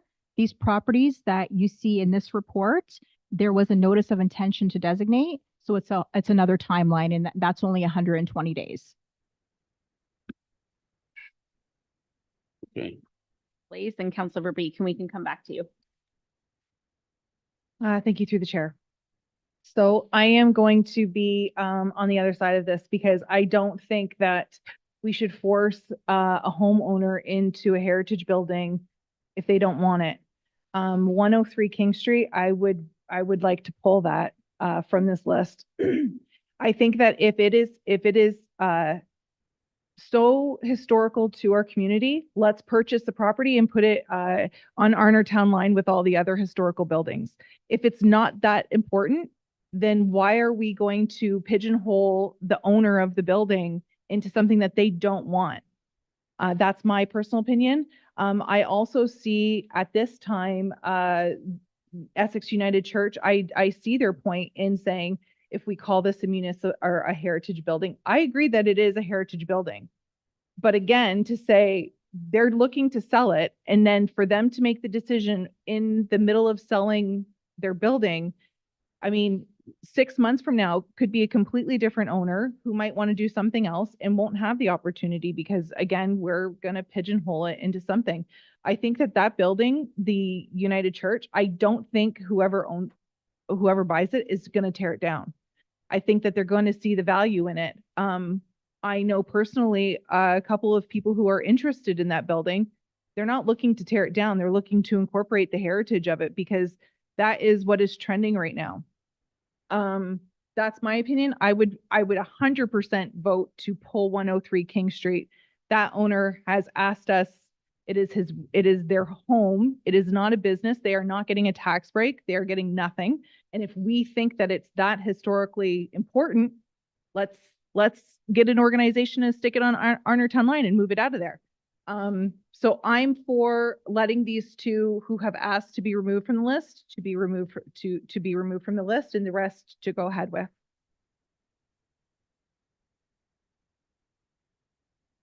Thank you, and through your worship, 103 King Street is a business. I do not believe anybody's living in there now. Is there still somebody living up there? Yeah, I don't know if anybody's even living there anymore. Well, I mean, a home and a business are two different things. Well, it's still someone's the business. Sorry. We have to have some decorum. Thank you, and through your worship. if we were to read these first and second time and provisionally adopt them tonight, to come back for another reading, we still have time within that 120 days. Still have time. So to clarify, Councilor McGuire Blaze is asking time for what? Time to say yay, time to say nay? Thank you. Through the mayor, you would still have time under the Ontario Heritage Act to decide to designate or not.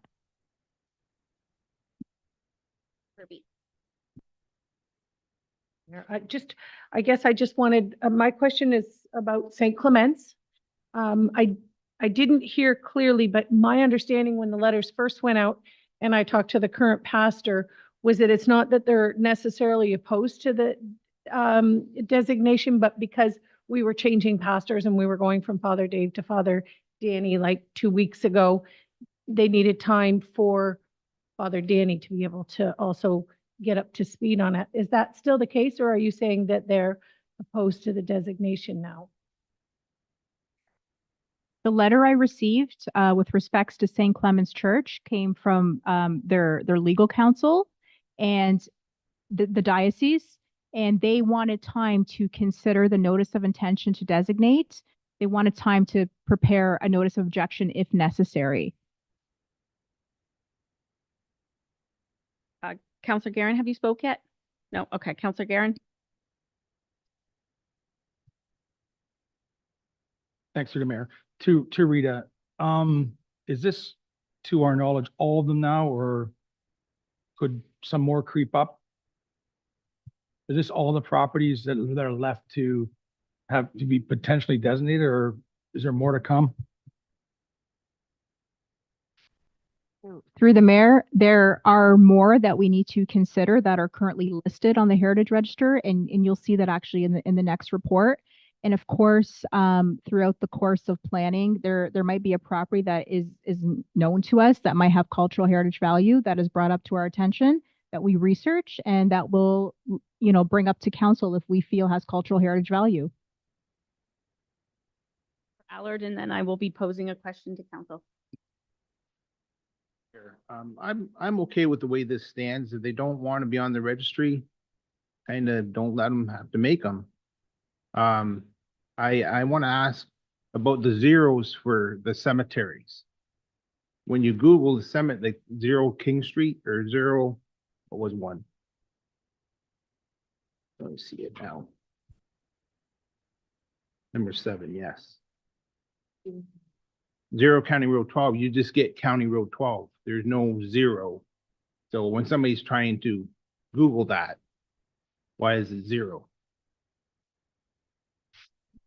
For you, Ms. Mayor, 0 County Road 12, for example, is just the address we have on our geographic information system. So it's the address we use. It probably hasn't been assigned an actual address, but we're just going off of our GIS. So the first motion from council is that planning report be received. I'm going to ask for a motion that planning report be received. Let's do it one at a time. Councilor Guerin, Councilor McGuire Blaze, all in favor. That's carried. The second motion, and you can support it or not, each councilor has a vote, that the bylaw number 2354 being a bylaw to designate the property municipality in the municipality known as 49 Talbot Street South be read a first and second time and provisionally adopted on August 12th, meaning this is a first and second reading and it will come back. Looking for a mover and a seconder. Deputy Mayor Shepley, Councilor Guerin, all in favor. Opposed? And that is carried. Next motion, moved and seconded, needing a mover and a seconder for bylaw 2358 being a bylaw to designate the property known as 103 King Street West, which is the former Trees building, which was the former Clancy's building, and downtown Harrow. Needing a mover and a seconder to be provisionally adopted today. Seeking a mover and a seconder for that. Councilor Hannan, Councilor Guerin, all in favor? Opposed? And that's carried. Needing a mover and a seconder that the following bylaws to designate certain properties to be read a first, second, and third time and finally passed on August 12th. Bylaw 2350 being a bylaw to designate 190 Bagot Street, that's Christ Church Cemetery in Colchester. Bylaw 2351 being a bylaw to designate 0 Sullivan Street, That's Christ Church Cemetery in Colchester. Bylaw 2352 to designate 179 County Road 50, that's John Snyder House. Bylaw 2350 being a bylaw to designate the property known as 120 Talbot Street North, Grace Baptist Church in Essex. Bylaw 2355, a bylaw to designate the property known as 54 Talbot Street South, Dr. Robert B. Potts House in Essex Center. Bylaw 2356 being a bylaw to designate the property known as 138 Albert Street, Charles Roberts House in Essex Center. Bylaw 2357 being a bylaw to designate the property known as 0 County Road 12, the African Methodist, I can't say that word, Episcopal New Canaan Cemetery. Bylaw 20, here, I'm just going to put to Shelley every once in a while. Bylaw 2359 being a bylaw to designate the property known as 4005 County Road 11, Central Grove African Methodist Episcopal Church. Bylaw 2360 being a bylaw to designate the property at 11 King Street West, EF Darby Drugstore in Harrow. Bylaw 2361 being a bylaw to designate the property in the municipality known as 3 King Street West, John McAfee General Store. And bylaw 2362, a bylaw to designate the property known as 44 King Street East in Harrow, the former Harrow Municipal Building, which now hosts our OPP. Needing a mover and a seconder for all of those. Moved by Deputy Mayor Shepley, supported by Councillor Verbeek. All in favor? And that passed unanimously. Who has a comment? Oh, Deputy Mayor Shepley. Did I miss 9567? I don't remember doing that one. We did the 49 and we did 103. Is that one not being done? Mr. Boer? Through the mayor, that one isn't being recommended for designation because we're still waiting on their review. CAO Sweet? Question to Mr. Boer. For the two that were provisionally adopted, would you recommend come back to the next meeting September 3rd or September 16th? Through the mayor, our recommendation is to come back as soon as possible, so September 16th.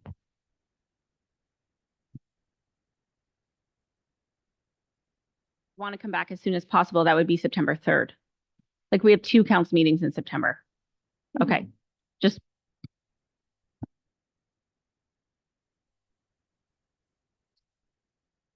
It's a school night, the 3rd, yeah. Okay, we'll come back as soon as possible. Wait. Why aren't we giving them the 120 days? Why are we coming back ASAP? The rationale? I mean, my question would be, what is the point in waiting? We're either going to support it or we're not, would be my question, Mr. Boer. The mayor. So planning staff has actually already had conversations with Essex United Church. The Heritage Committee has even toured with a member of the board of directors, the church, and they have voiced their support, this board member particularly for the designation. So we have had consultations with the member, and of course, we're willing to have more conversations, but we've even had phone call conversations with 103 King Street West, and we've explained the alteration process, the designation process.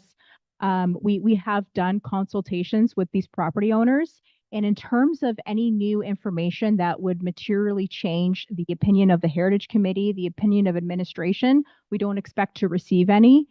So we don't believe there is going to be any difference in waiting any longer, but of course that's up to council.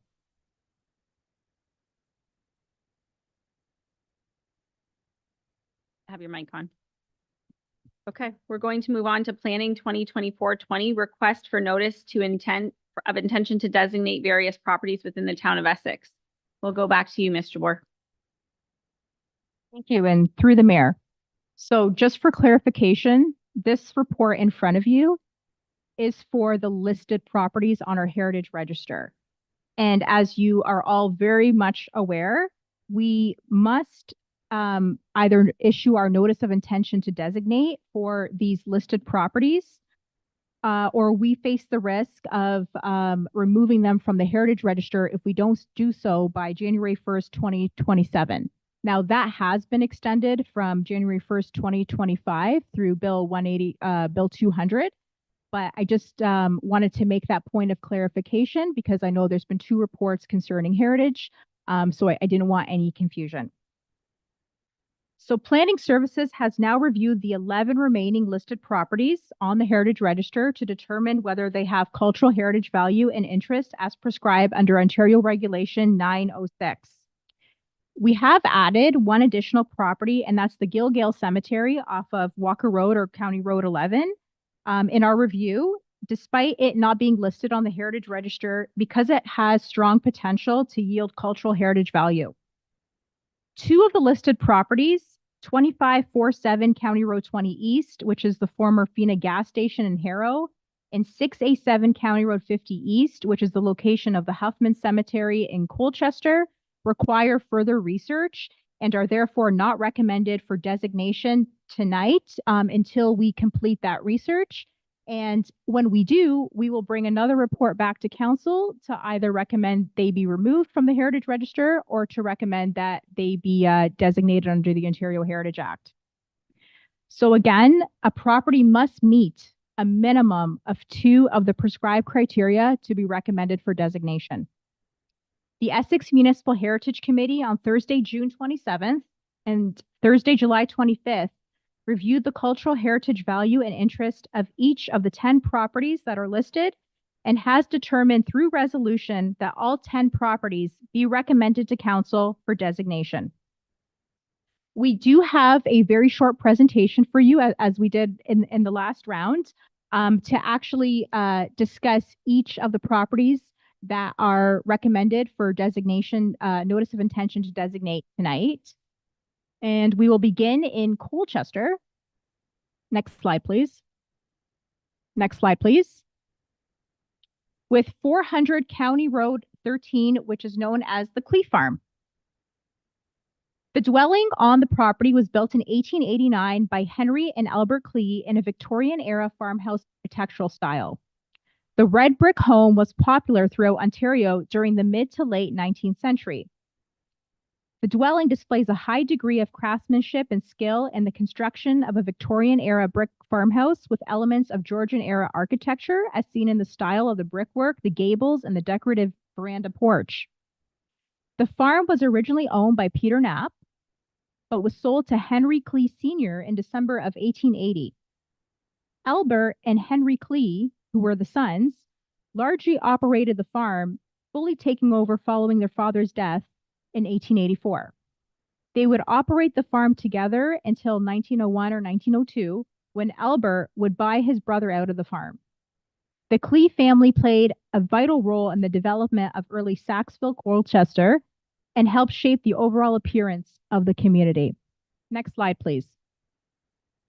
So in terms of reasons for designation, we are proposing that a notice of intention to designate be issued for 400 County Road 13 because it meets the following criteria. It has design and physical value, it has historical associative value, and it has contextual value. Next slide, please. And next, we're going to move on to properties within Essex Centre, beginning with, next slide, 18 Talbot Street North, which is the former Imperial Bank of Canada in the current Bennigan's building. The former Imperial Bank of Canada, later known as Bennigan's, was formally opened for business on December 8th, 1947. It was designed in an Art Deco style and built as a credit to the town of Essex and the bank trustees.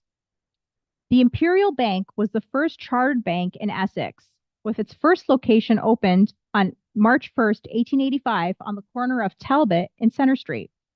It was the first branch to open south of London and the 11th branch to open in Canada overall. The bank quickly outgrew its original location, and in 1946, the bank trustees opted to construct this new building. When it opened, it was seen as the most modern bank in Essex County, south of London. CIBC would open a new bank in the 1960s, and both the CIBC and the Imperial Bank of Canada operated separately. The Imperial Bank would close in the late 1970s, and in April of 1981, it was sold and repurposed as Bennigan's Lounge for many years. Next slide, please. So in terms of the criteria for designation, we believe that 18 Talbot Street North has design and physical value, has historical and associative value, and also has contextual value because of its location in the commercial district of Essex Center. Next slide, please. So in the next few slides, we're going to talk about 3 properties, and we have them displayed here all together, 94, 98, and 102 Talbot Street South, because locationally they are neighbors, but also because they share the same history. So we will talk about each one of them individually, but we wanted to show a street picture of all of them side by side. Next slide, please. And we'll begin with 94 Talbot Street South, which is known as the Arthur Raines House. So the house itself was built between July of 1886 and April of 1887 in a hybrid Victorian style. The building uses elements from the folk Victorian architectural style as seen in the building's window placement and the brickwork. It was the home of Arthur Raines, who was a local grocer and former mayor of Essex Center. Raines was heavily involved in local politics, serving as the Ward 2 councillor from 1895 to 1898, and again in 1900 on the Essex Public Library Board from 1901 to 1902, as mayor in 1901, 1902, and 1906, and as reeve in 1922. Raines owned and operated the A. Raines store from 1903 to 1934. It was located in the former Craddock block and is memorialized in a mural located on the corner of Center and Talbot. The building's architectural style and use of red brick is important in defining, maintaining, and supporting the character of South Talbot, as this type of style is seen used in buildings such as 98 Talbot, 102 Talbot, 54 Talbot, and the Essex United Church, which are close by. Next slide, please. The reasons for recommendation for notice of intention to designate, again, include the building's design and physical value, its historical and associative value, and its contextual value on Talbot Street South. Next slide, please. So the next property is 98 Talbot Street South, which used to be the Essex United Church Manse. On September 27th, 1886, this property was conveyed to the Essex Center Grace Methodist Church, now known as the Essex United Church. The house on the property was built between 1886 and 1892 in a hybrid Victorian style. The home served as the manse from 1886 until it was sold in 1943. This building was constructed in a folk Victorian architectural style out of materials from a local brickyard and is a part of some of the oldest developments in Essex Center that are still standing.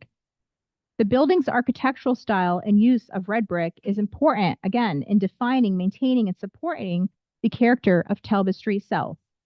Next slide, please.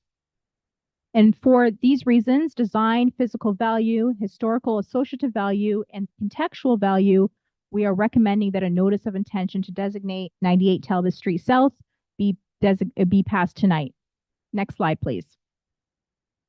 102 Talbot Street, which is the other property in the same block, is known as, well, it's just known as 102 Talbot Street. So this building was built in a folk Victorian architectural style with inspiration from other popular architectural styles using materials from the local brickyard. It was built in the mid to late 1880s. Talbot Street South was a region in the town of Essex Center that was developed before the town was even officially incorporated in 1890. The development of Talbot Street South is important to the understanding of Essex Center. It showcases the development of the upper classes and the expansion of the town. The building's architectural style, again, uses red brick, and it's important in defining, maintaining, and supporting the character of Talbot Street South. Next slide, please. Again, we are recommending 102 Talbot Street South for its design and physical value, just like its neighbors, as well as its contextual value along Talbot Street. Next slide, please. Okay, we're going to move on to a few properties in Harrow, beginning with, next slide, the Gilgale Cemetery. So the Gilgale Cemetery is located on County Road 11 between the 5th and the 6th concessions and is the only remaining part of the village of Gilgal, one of our lost settlements. Gilgal was a predominantly Black village established by fugitive slaves who landed at Amherstburg in the early 1840s. The community was centered around the Black Methodist Episcopal Church that was built in 1852 on lands that were donated by NASA McCurdy and a nearby school. Delos Davis taught at the school, and inventor Elijah McCoy was reportedly one of the early pupils of the school. There are very few headstones, as you can see in the picture on the screen, remaining on the property due to continuous vandalism, theft, and destruction of the markers throughout the 19th and the 20th centuries. The property provides evidence to the development of the Gilgal settlement and its association with Black families across Windsor and Essex County, specifically the Taylors, the Harris, the Day, the Banks, and others. Next slide, please.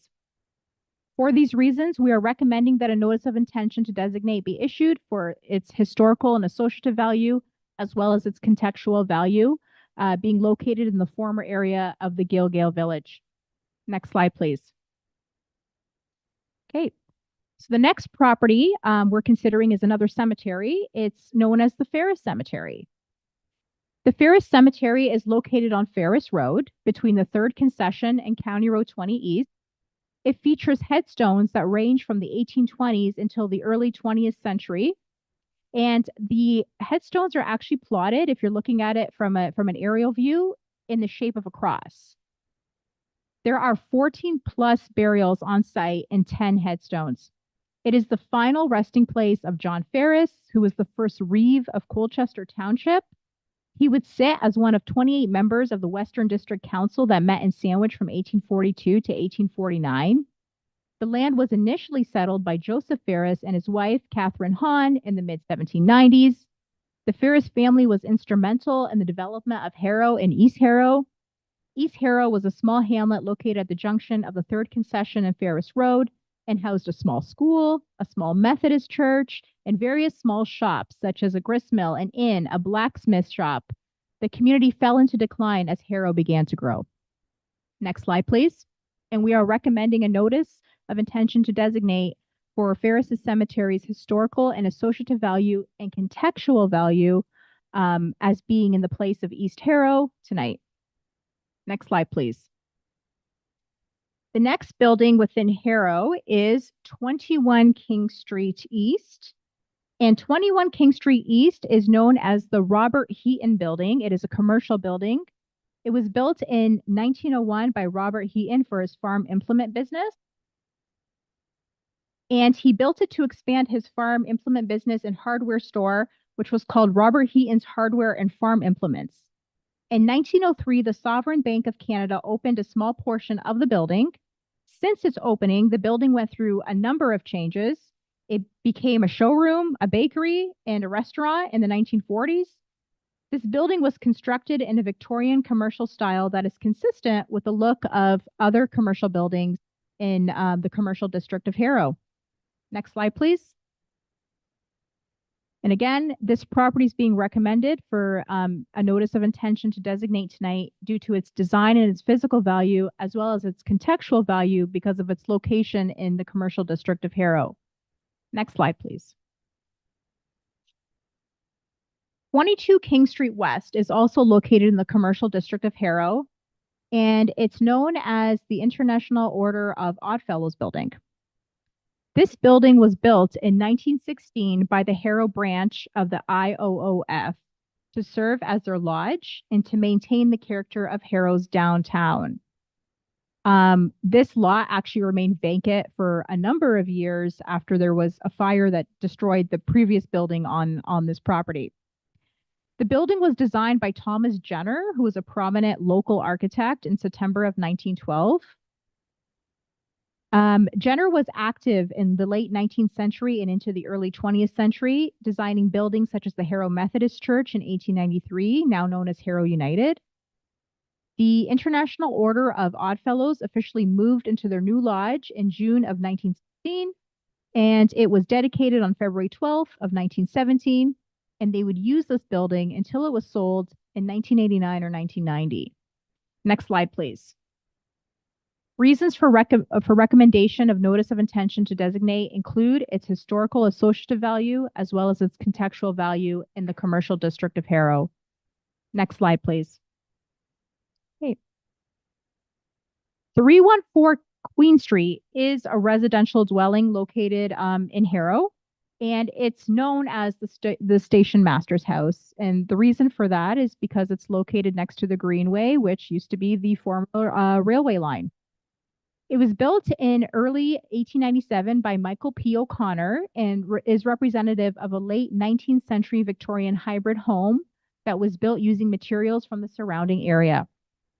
O'Connor was the Harrow lead station master. He came to Harrow in 1891 and worked under Mr. Cope, who was the first station master in Harrow, as a station agent. It was built as a result of the Lake Erie, Essex, and Detroit River Railway, which connected the communities of Walkerville, Harrow, and Kingsville. It spurred on the development of small settlements such as Harrow and encouraged tourism throughout Essex County. This is the only building that was connected to the railway line in Harrow that we currently have standing. And it helps showcase the significance of the former LEEDRR line. And I believe, next slide, please. Okay. So we are recommending it for notice of intention to designate tonight for its design and physical value, as well as its contextual value, of course, being close to the Greenway, which was the former railway right-of-way. I believe that is the last property on our list tonight. And as I mentioned earlier, if council decides to issue their notice of intention to designate, we will redo the process that we did for the first batch in terms of delivering registered notices to all property owners, publishing in the local newspaper and serving on the Ontario Heritage Trust, and obtaining, to the best of our ability, phone numbers for the property owners as well, and attempting to make contact. And in terms of timelines, there is a 30-day period that we have to observe before we bring this back to council for their decision on designation. Thank you. Questions from members of council? Councillor Hammond? Yes, through you, your worship, Rita, where is this local brick company that you keep referring to that constructed all our buildings? Do you have any information regarding that? And are they designated? Through the mayor, that brickyard no longer exists. We do have information of where it was within Essex Center, and we'd be happy to share that with council.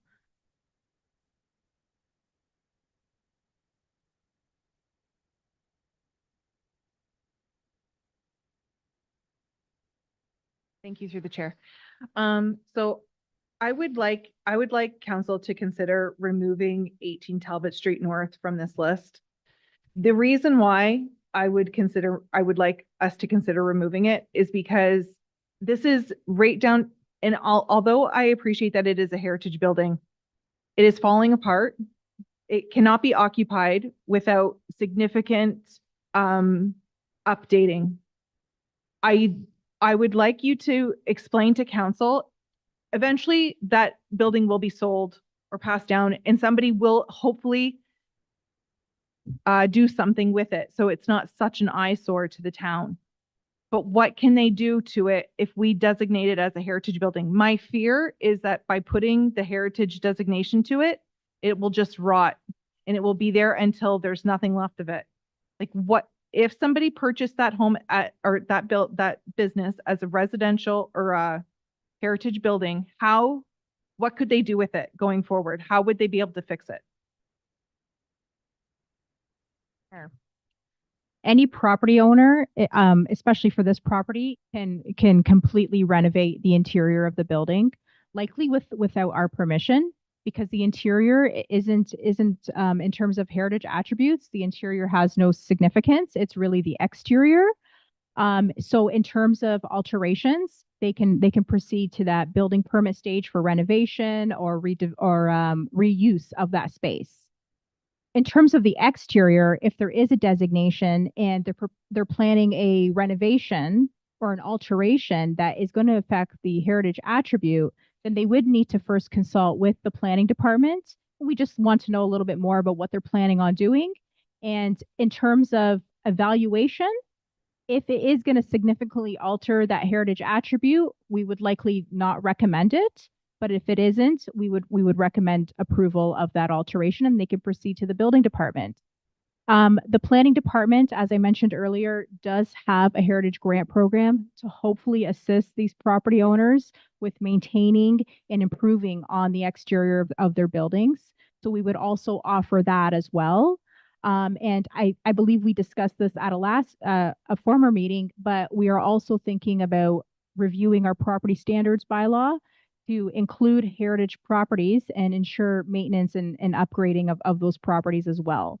So heritage designation actually does go a long way in ensuring maintenance and provides incentives, financial incentives to property owners that aren't normally available to a property that isn't designated. That I still would like to see it removed from the list. I still don't think, in my opinion, the building needs to be torn down and a new building needs to go up in that space. For me, that brings all of the millions of dollars we put into the downtown area, that one building just like brings it down so much that maybe I just can't see. I know Miss Verbeek is going to raise her hand and tell me I'm wrong, but I know that for me, it's just gonna I would like to see that removed and maybe reconsidered down the road. Counselor Verbeek, then Counselor Guerin. Your worship. So I think one of the important things that we could talk about is that there is the extension now. So we're not in such a rush with these properties. If we do want to break this up, if we want to maybe do the cemeteries first, put the homes on a different list, put the business on a different list, that we could feel more comfortable making our decisions. I think that might be a motion that's worth making. And then we'll give us time to talk about a building like that perhaps heritage could be a way of saving it and making it beautiful for our downtown. Or maybe, yeah, it is a lost cause and it should be off the list, but it would give us a little more time to talk about it if that would make our counselors feel more comfortable.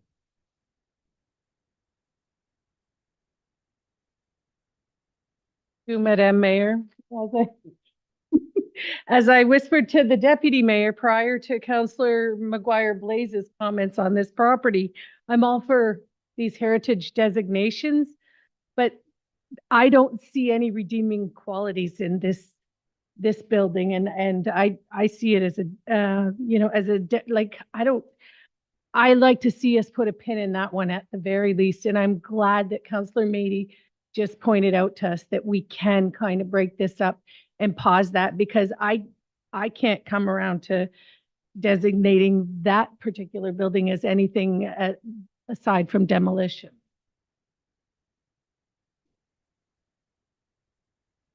Yeah, through Mayor. So the 18 Talbot Street North, the formerly Bennigan building, last term of council, there was an order put in that building and tenants were vacated. But I don't believe was any concerns about the structural integrity of the building. It was mold growing up in some areas within the building. Believe all the orders that were put forth before the landlord or the owner of the building were reasonable. He just chooses not to fix the building. He has no motivation to fix it. He has no motivation to rent it. But the structural integrity, as far as I'm concerned, there's nothing wrong with the building. Shepley, I'm looking for a motion from council. Through you, Madam Mayor, I don't have a motion. I agree with Councillor Guerin. I think the building has some potential. I look at what Mr. Schenkel did with his building next door and made it look amazing. And he didn't really do a whole lot to the outside structure. And I think that building, same thing could be done. You could do lots with the building. Maybe not the current situation, but I believe it can be done. So I would support it, but if we want to pull it out, I'm okay with that too. I think Councillor Mady might have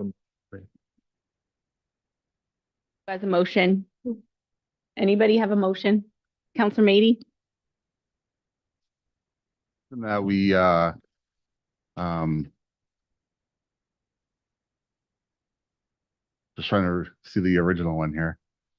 Okay, that we, yeah,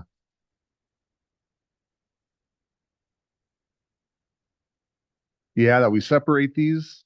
Well, it just says that the council authorized a notice of intent to designate. We don't want to do that tonight. We want to have these separated and brought back to us individually. So I'd make that motion that we separate these and bring these back to us on a one by one. Counselor Mady, bringing them back individually is like, we have the information already. So I think the consensus among council is to pull out number 2, 18 Talbot Street. Like park that one for now, at least. And this is just the first step. We can talk about it after too. So I don't know. The motion is to divide them. Counselor Mady said to do them separately. I don't know. Is there a seconder for that? Okay, no seconder for that. Any other counselor have a motion? Counselor McGuire, please. I would like to put the motion that we do all of them except for number 2, 18 Talbot Street North. I'd like to put that one on hold. And if I could ask if there's a report that previous council received regarding 18 Talbot Street North that talks to the integrity of the building, I would like this council to get a copy of that report. Seconder for the motion will read that planning report be received and that council authorize the notice of intention to designate in accordance with section 29 of the Ontario Heritage Act, the properties 1, 3, 4, 5, 6, 7, 8, 9, 10. And 2 is parked. Need a seconder for that, Counselor Allard. Comments to the motion specifically. Counselor Garron. Yeah, through the mayor. Yeah, so back to that property, we're talking about pulling out 18 Talbot Street North. The last term of council, there was not a report.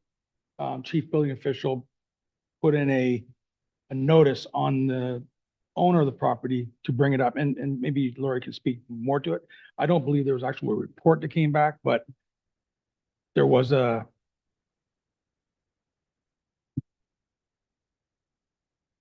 Actually was a report that was prepared, an engineering report on the structural integrity.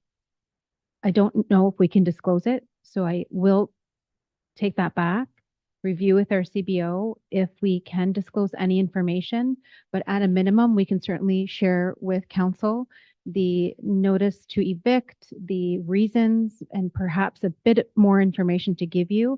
What I'd also like to do furthermore is provide you on the flip side, additional information perhaps derived from our heritage review on the benefits of designation, maybe a little bit more than the 2 slides that you received on the cultural significance and the heritage significance of the property. So you have everything in front of you. The motion. All in favor? Opposed? Okay, and we'll collect more information on 18 Talbot Street.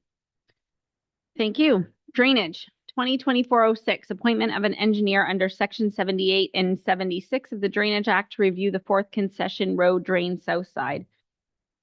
Looking for a motion, looking for a mover and a seconder that council appoint Dobbin. Ooh, look at this, we have a different one. Engineering under section 78 and 76 of the Drainage Act to review the 4th concession road drain south side. Mover and a seconder, please. Councilor McGuire Blaze, supported by Councilor Beek. Any questions?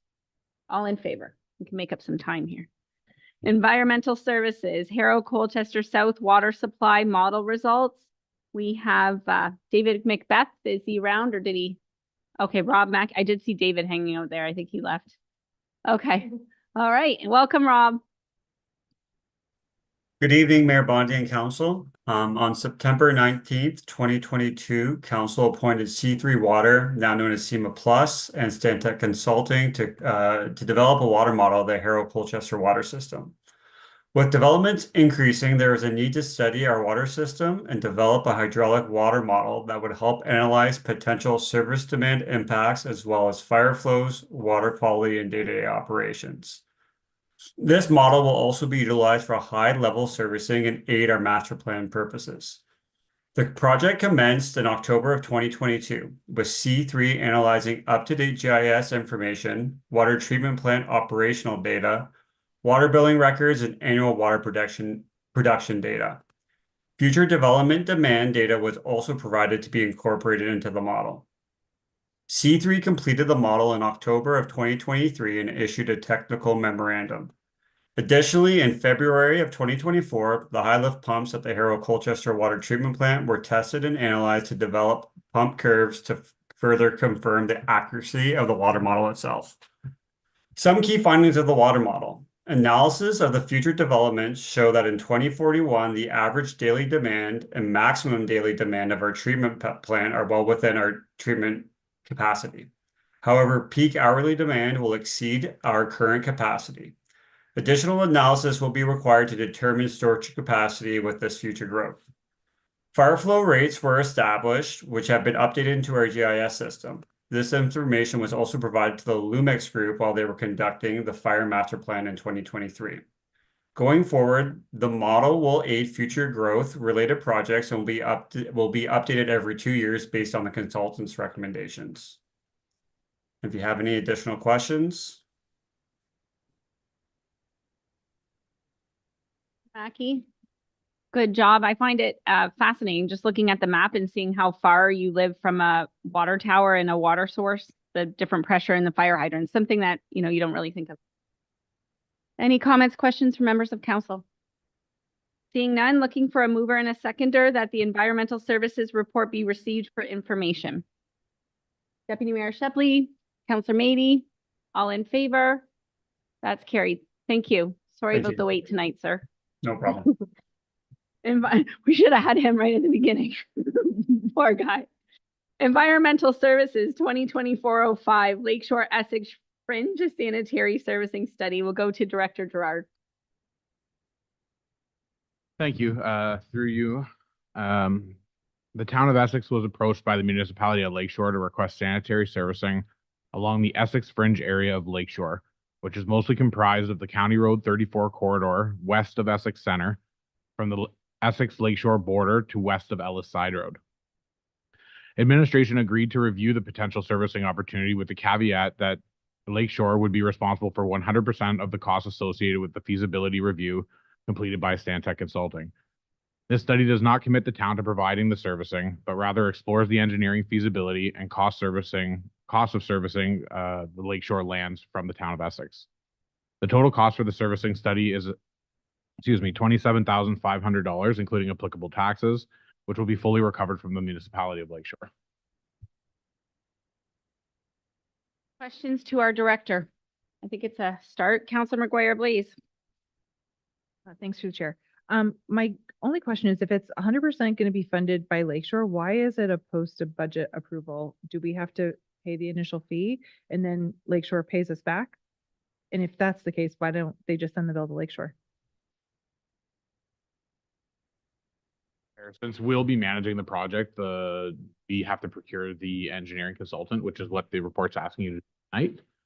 So we'll be procuring Stantec Consulting. We have to pay that bill as the contract administrator, which will recover the cost from Lakeshore.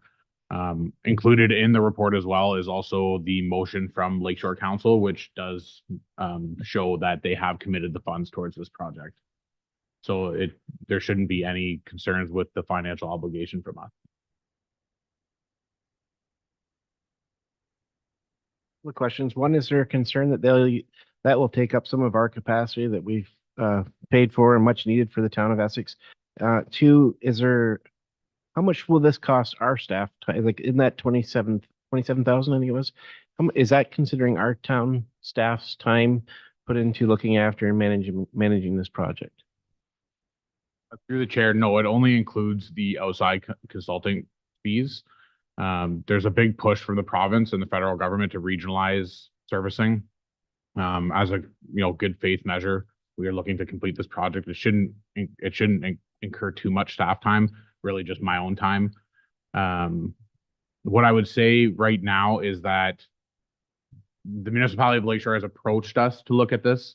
We have in no way committed servicing capacity. There's still a lot of conversation that would have to happen after this, a lot of decisions that would need to be made by council.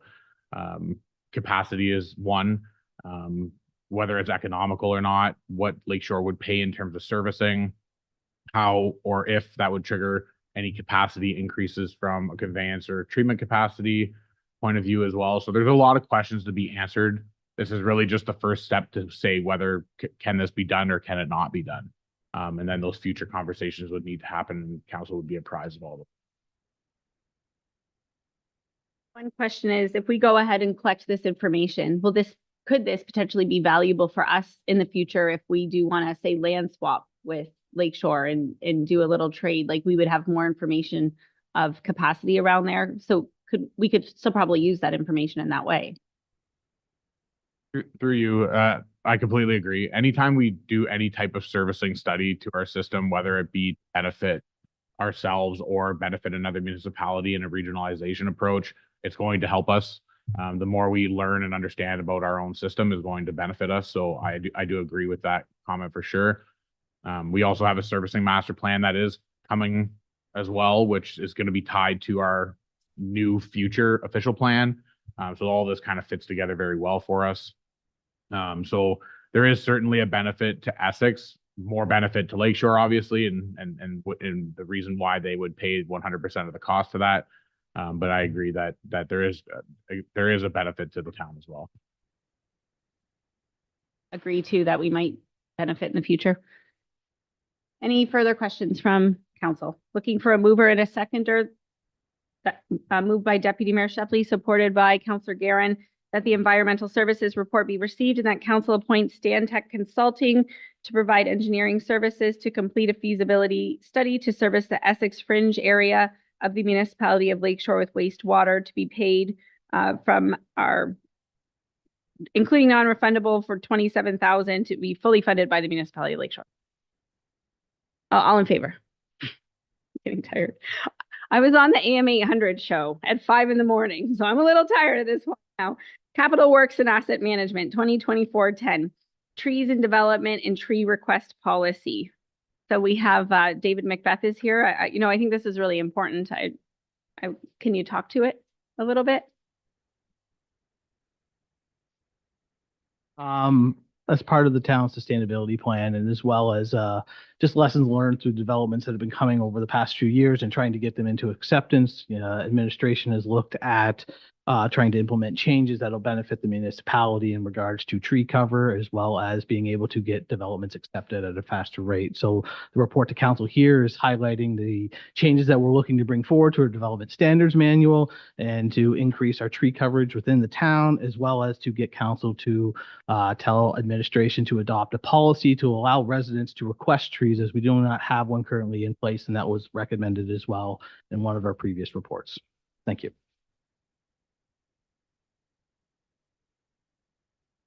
Thanks. In the report on page 4, it's using last year's 80 Maidstone development, 38 lots for an example. I just had a question, and I'm probably reading it wrong. So if you could just appease me. Of the 14 trees that cannot be planted in front of the lots, the town may be able to find additional planting space for these trees in the neighboring park, around the stormwater ponds, or other locations nearby. However, there is no guarantee that the town will be able to find a particular location for all these trees. If that's using the old model, 14 trees, and then if we increase it and now we have 24 trees, if we can't find a space for the 14, how are we finding a space for the 24? In reference to the development itself. So around the development, we could put additional trees by the stormwater ponds. We could put some additional parkland. That's part of the reason why we were suggesting to put a policy in place for the requests, because what we would do is get the developers to pay us for the amount of trees per the lots. Any trees that we couldn't plant within there become available then to the residents of the town. They put in a request, we have the money there, we buy and plant the tree and make sure it lives. And then that's how we want to use the additional trees. So even if we increase, that just means that we can provide more tree coverage for our residents and provide more requests, and instead of limiting, how many trees are available to them. And then, so we compile this list now, 80 Maidstone development. There's 24 trees available. Do those get like, do the residents of Ward 1 get first dibs, if you will, on those 24 trees since the development was in Ward 1, or is it municipal wide?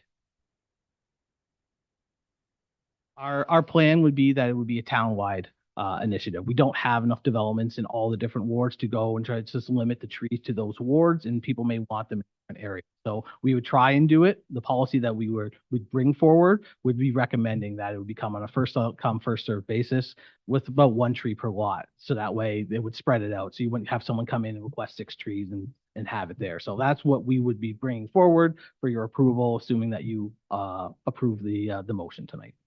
Thank you. Council?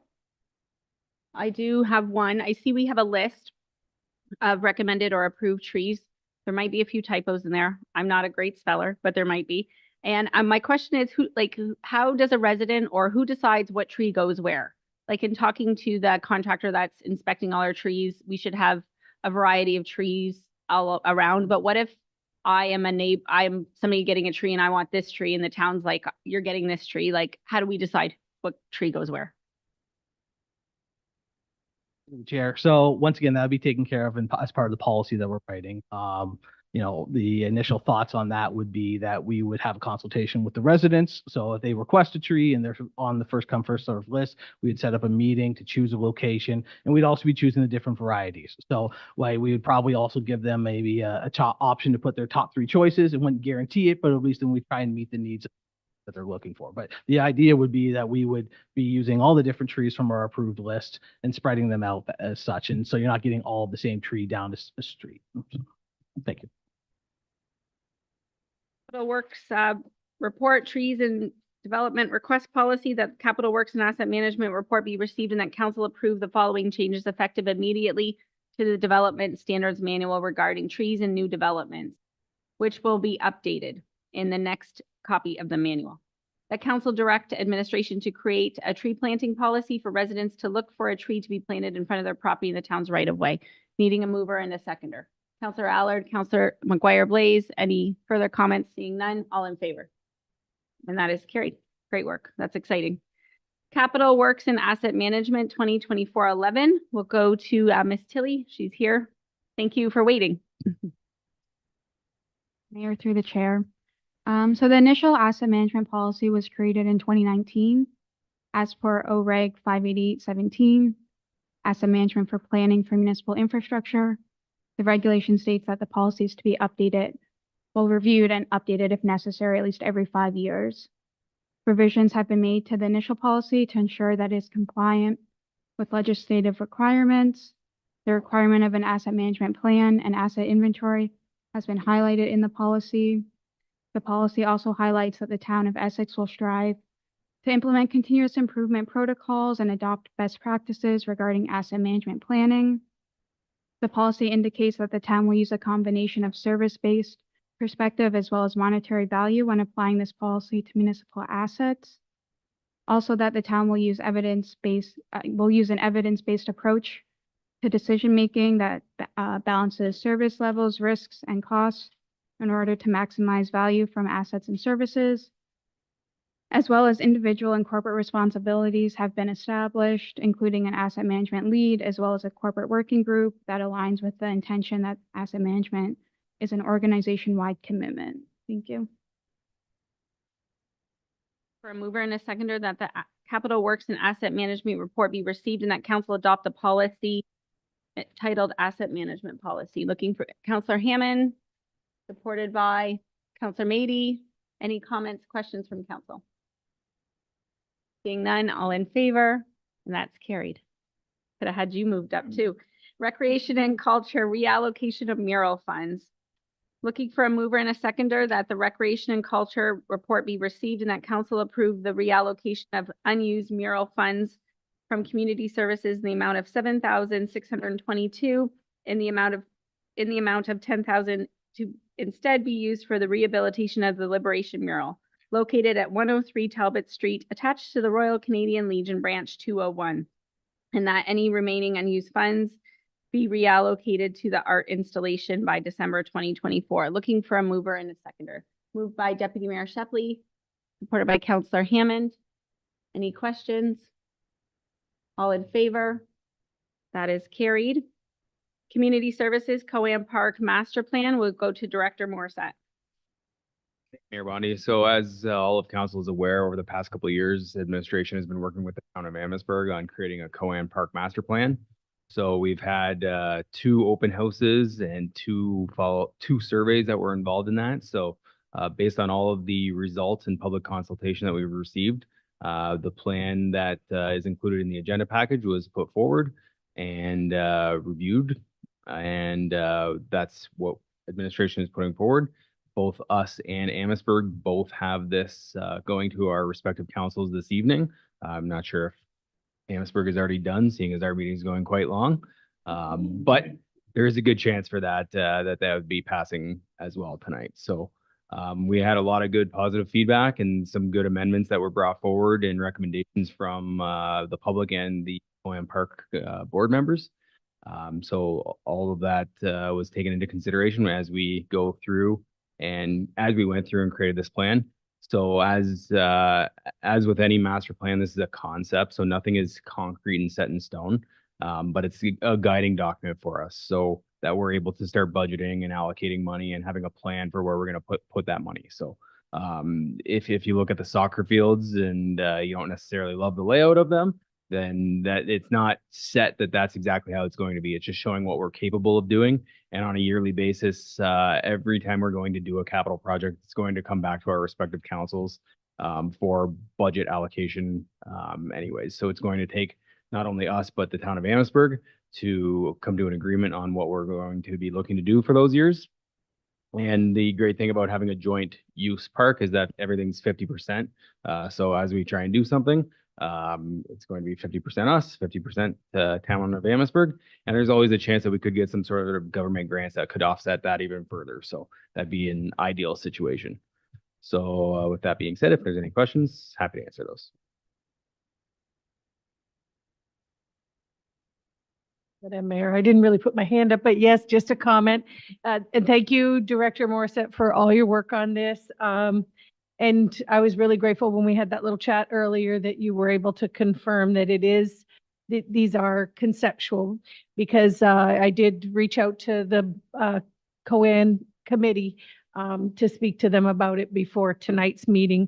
They were really happy to see some of the last minute suggestions that they had brought forward, implemented and put into the conceptual drawings. I'm just really excited. I was talking to the mayor and several members of Amherstburg Council on Saturday, and everybody's anxious to finally get the first step, the park, moving after we adopt this master plan. I want to thank this current council, the Amherstburg Council, and specifically the 2 administrations for finally getting some traction on this file. I'm really grateful for that. Just further to Councillor Verbeek's comments, the town of Essex had already allocated $200,000 towards a new playground in Coan Park for this year.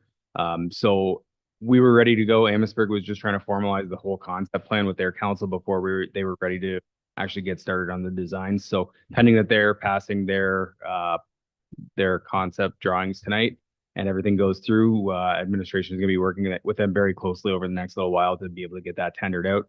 And hopefully at this point in the year, I don't see it going in this year, but hopefully we can get it out there and get an early start to next year.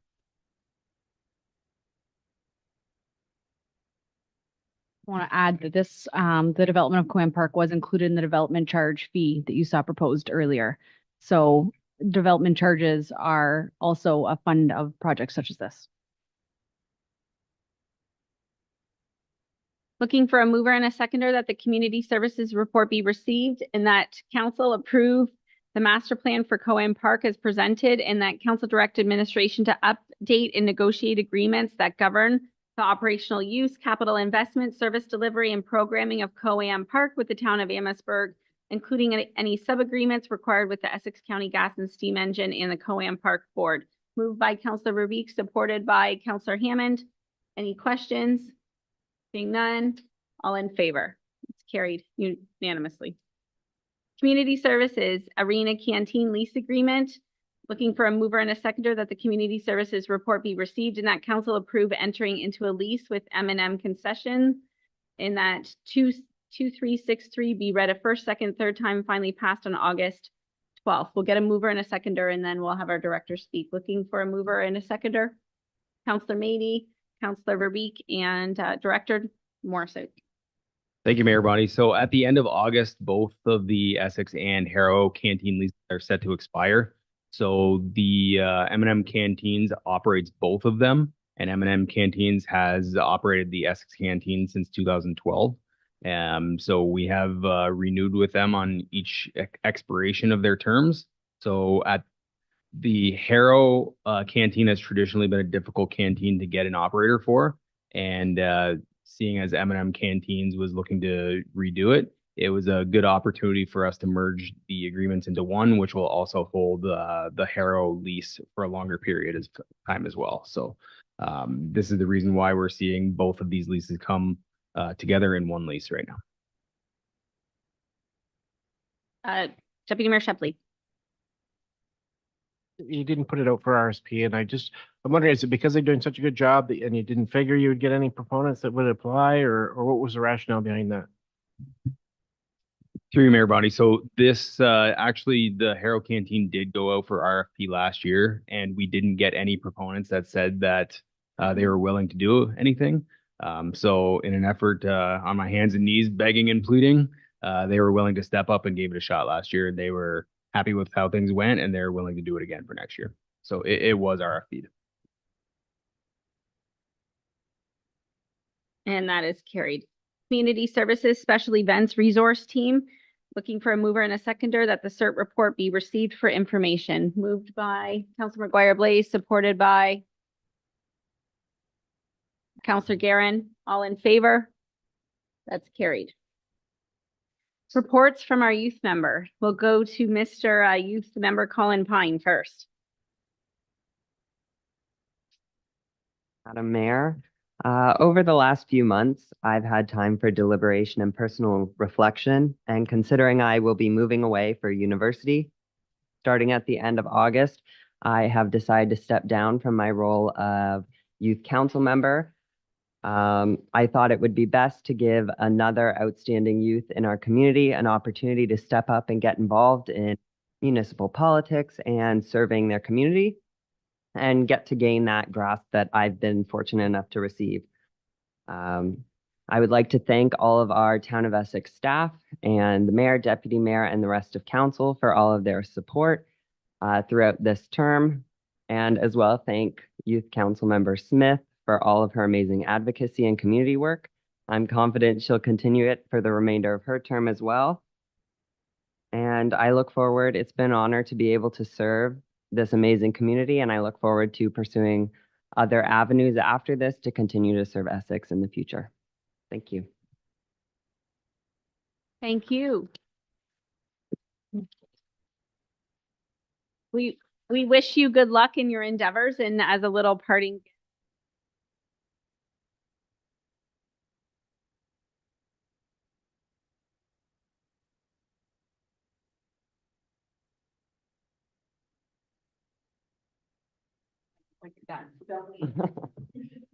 Thank you, Madam Mayor.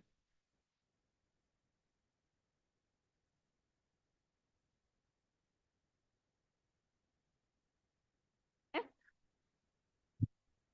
like to wish Youth Member Pine a farewell university. Please return for the garbage pickups.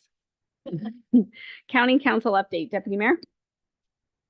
Well, I want to thank Youth Council Member Pine. I will admit, I always look forward to hearing your thoughts. You put a lot of effort into what you had to say, and you had a unique perspective that was always appreciated. So congratulations and moving forward, and wish you all the best. So I'll keep my county council report relatively short. First of all, I want to acknowledge on August 2nd, the Tom Wright drain was opened up. So I'm glad, even though there were some difficulties there, we got through it and we were open and everybody's back in business. So that's good to see. We also had a report from Chief Lammers from the EMS that we are having reduced code blacks and code reds. So that's moving in a positive direction, and all the credit goes to them and their good work with their partners. And lastly, we voted to increase county council alternate pay, but in being prudent with community or taxpayer funds, in the event that we don't show up, our alternates will go in our stead, and we will be paying them out of our pay as opposed to as it was before county, we would get paid and the alternate would get paid from county council. So now we will be covering that debt. So hopefully everybody is happy to see that we were prudent with that. And that is my county council report. Correspondence to be received. Looking for a mover and a seconder that the correspondence listed in agenda item 13.1 be received. And we can pull them out if we so desire. Looking for a mover and a seconder. Councilor Goyer-Blaze, Councilor Hammond, all in favor. And that is carried. Any pieces of correspondence? Councilor Hammond.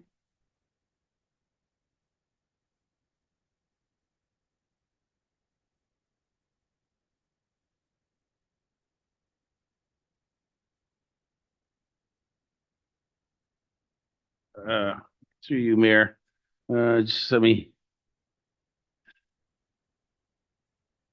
Is it, the letter 1316 to you, Kate. Not getting the funding for that. Where does that put that? Where does that put us regarding our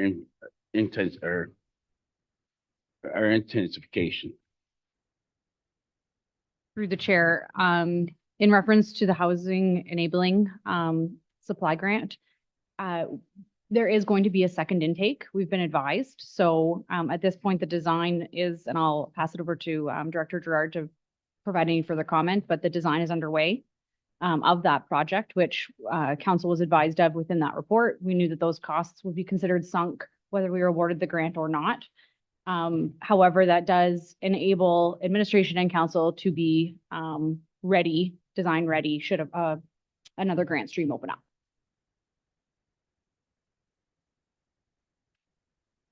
Chair, I can provide a quick update to the project.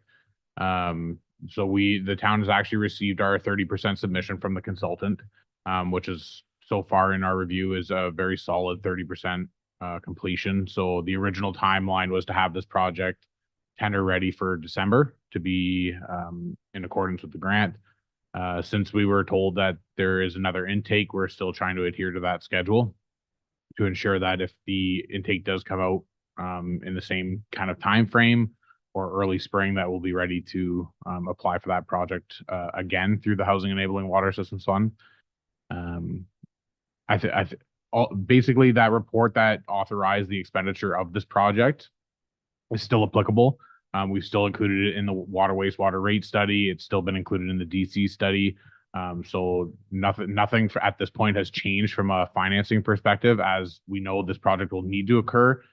It's just that if we didn't receive the funding, we would be pushing this out into outside of the typical window. So we wouldn't be completing it in 2025, but into future horizons. Just one other question. Is it safe to say that a lot of the money that was allocated went to bigger populace, bigger cities? We did include that as a risk in our council report regarding this project, that we did believe that there were intense infrastructure needs outside of our region, which included the GTA and surrounding area. We haven't been told by outside of this letter where the funding was directed. I'm sure some more announcements will come out as time goes on. All we know at this point is that we were not successful. Through the mayor to Mr. Gerard. So when they say there's going to be additional intake, they're also saying in the letter that they had more applicants than they expected or more money. So are they really saying that they're going to find more money and put it back out there again, and then we're going to reapply? Is that what they? The chair, yeah. What I take from the letter is that they have projects that will meet the criteria for all $825 million of funding that was available. But more information was going to be announced, which we assume is going to be additional funding coming from the province for this program. We don't know if it's going to be the exact criteria as outlined in the original application, if it'll change, if there's other projects that may be more applicable if another intake comes out. We don't have any of that information yet, but as soon as we do, we'll certainly report back to council. Minutes to be received and supported, Affordable Housing Task Force, looking for a mover and a seconder that we appoint Christopher Carpenter to the Affordable Housing, oh, sorry. Okay, sorry, go ahead. I had actually tagged two that I was hoping we could get receipt and support. If 13.1.1 was from the Township of Terrace Bay. I'm sure we all read it, so I'll just give a brief overall. It's they request the government to reabsorb OPP costs back to the province. And they point out the small and rural Ontario towns are really, really struggling, and we're facing insurmountable challenges to fund upfront investments and ongoing maintenance of our capital assets, our roads, our bridges, our waters, et cetera, et cetera. They point out that the Ontario government right now has promised 9.1 billion to Toronto alone to assist with some of their operating deficits, 534 million to Ottawa.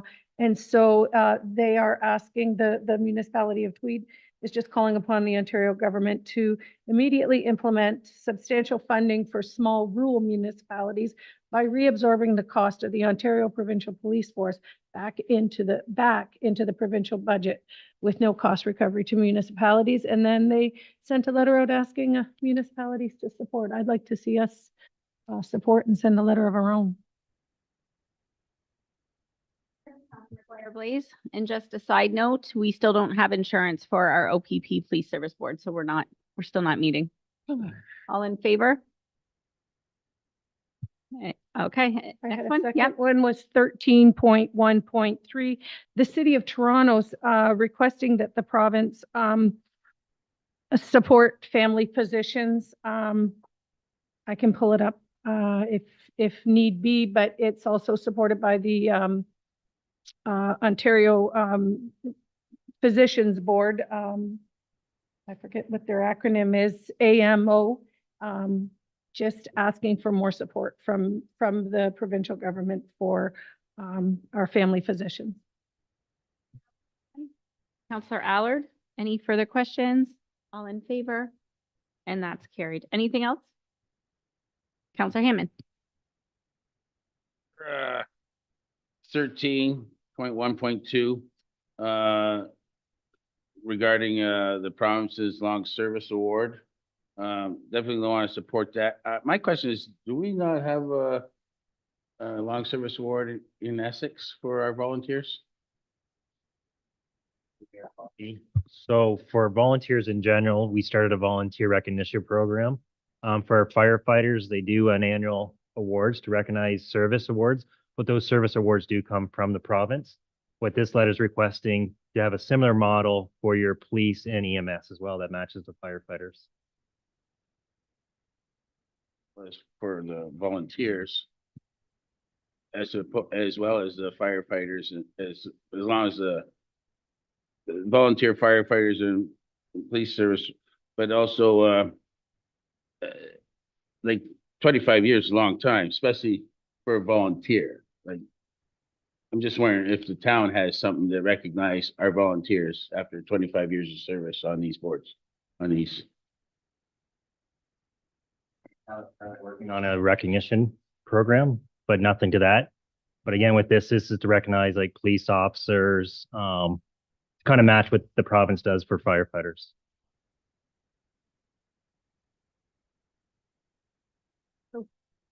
Moving on to the Affordable Housing Task Force.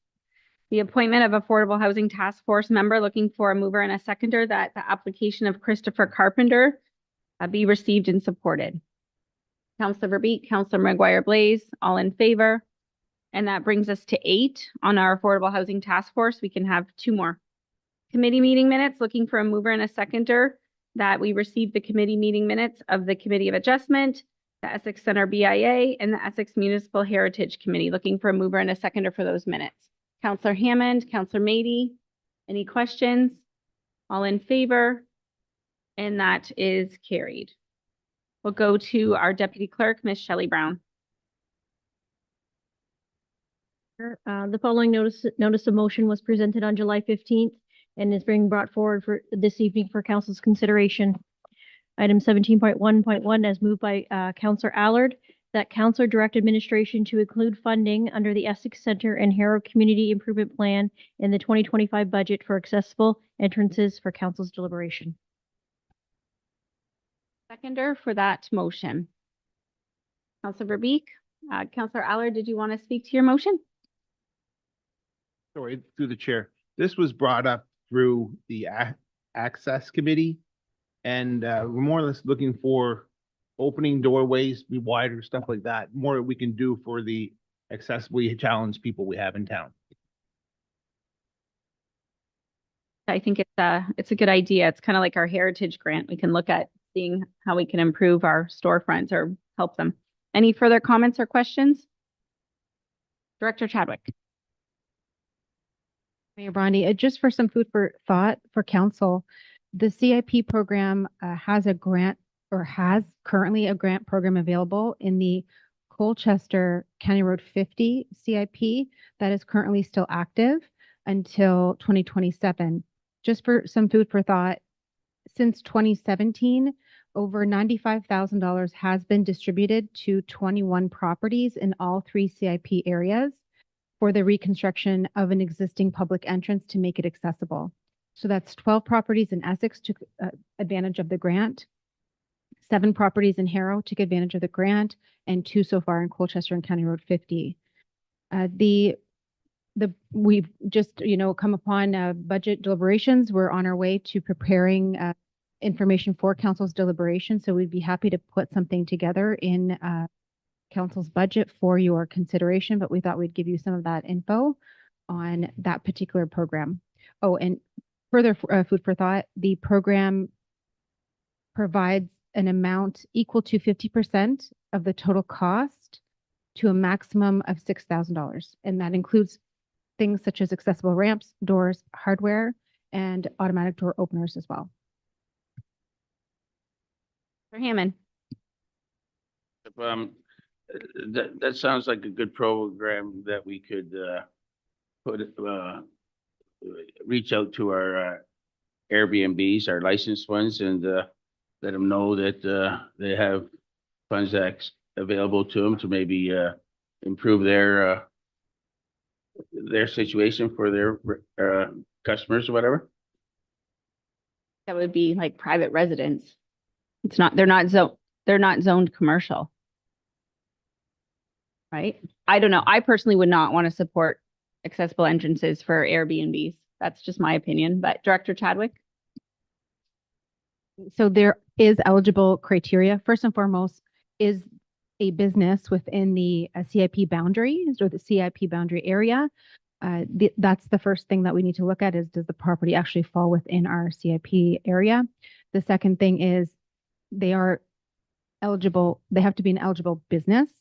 Whether or not it's zoned residential is something I need to look into further, but I suspect the answer is it must be a business.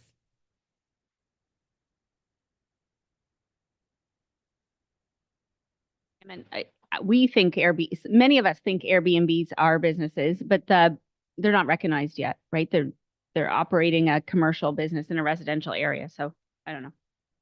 Okay, the motion's on the table. All in favor? Opposed? That's carried. Item 17.1.2 moved by Mayor Bondi about unsightly bell pedestals and needing a seconder. Needing a seconder. Councillor Mady, Mayor Bondi, would you like to speak to your motion?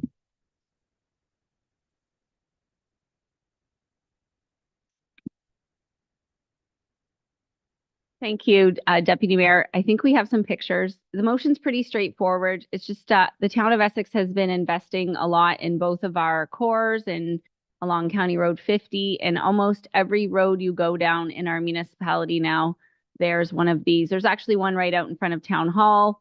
I think at some point they're going to become a liability.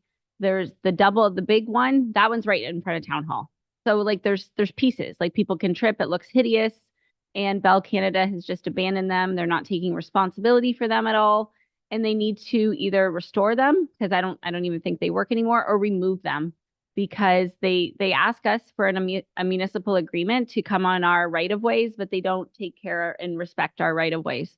So just and this is everywhere. I was just on Peely Island, and they were on Peely Island. They're in every municipality.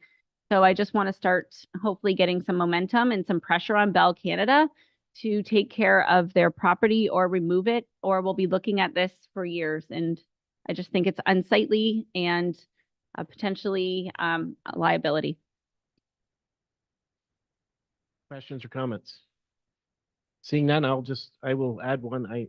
I've been fixing the one in front of my house for years, and through calls, everything, they never show up and fix it. I'm getting tired of doing their work. So I support this 100%. So all in favor? And that carries. Turning it back to you, Mayor Bonnie.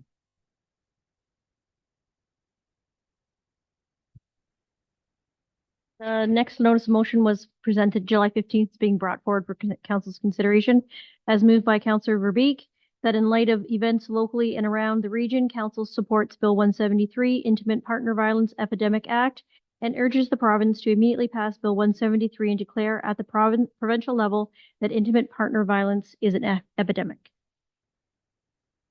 For a seconder for this motion, Councillor McGuire Blaze. Councillor Verbeek, did you wish to speak to it? I'm going to speak briefly and hopefully, and then if after we kick it around, if we need to, I can give some more points here, but it's, the truth is you can't properly address what you don't acknowledge and name. So over 100 municipalities have already made the declaration that intimate partner violence is an epidemic. Police services around the province are calling it an epidemic. Service providers are calling it an epidemic. And just by the province declaring that it's an epidemic, it will recognize the pervasiveness and the severity of the problem, and it sends a message that the problem and the solutions will be taken seriously and in an effort to stop the violence and the killing. So just since this bill was introduced in April 10th, 5 more murders have happened in 2 months between May and July. This has been an epidemic for a long time, and now across the province, municipalities, police services, and services are calling it an epidemic, and this bill just asks the provincial government to do so. So by declaring it, it creates an accountability. It gives MPPs and the public the opportunity to hold the government to making the necessary investments and the policy choices to end the violence. I'll let and to provide proper funding. I have a lot of other reasons why we should support this, and just send the letter to asking the government to support Bill 173, but I guess I'll let council discuss it first. Further comments from any members of council? I think I would like to, Deputy Mayor Shepley? Gotcha. I thought we already sent a letter off on this. Not that I mind sending another one. We did do this previous, correct? Right. We did, as did well over another 100 municipalities, asking, or it wasn't a letter, we declared it. So now it's sits as a bill held up at the second reading. And there's potential for this bill to fall, as many do when there's an election called, if it doesn't pass. So there's a little bit of an urgency to get this and a lot of other important bills passed before an election is called, because then they all just fall on the floor. And we did, as I say, and so did a lot of other municipalities. And this brought forward the bill 173. Now, what I'm asking is that we encourage the government to pass this bill, get it through the third reading. And then I'll also be asking that a letter go out to our neighboring MPPs and municipalities to also send letters of support. do support it 100%. Okay, thank you. Any further comments from members of council? So just to clarify, we want to send it to our premier, our local MPPs, our municipalities. Do you want to send it to everybody? AMO? Council, and then also Trevor Jones and Andrew Dowie, our MPP, Windsor West. Yeah, and of course, other municipalities, the 444 municipalities, asking them to also send the letters. The official opposition. Yes. Councillor Garin. Deputy Mayor, to Councilor Beak, so this letter is actually like original chain, like we're the first municipality to do this. No one else has done it yet? Okay. Yeah, I haven't seen anything come through, so that's why so we're starting the chain basically. Okay. And that is carried. Reports and announcements from members of council. I forget where I started last time, so we'll start at Councillor Garin. Oh, sorry, I should start. I mixed it up. Councillor Hammond.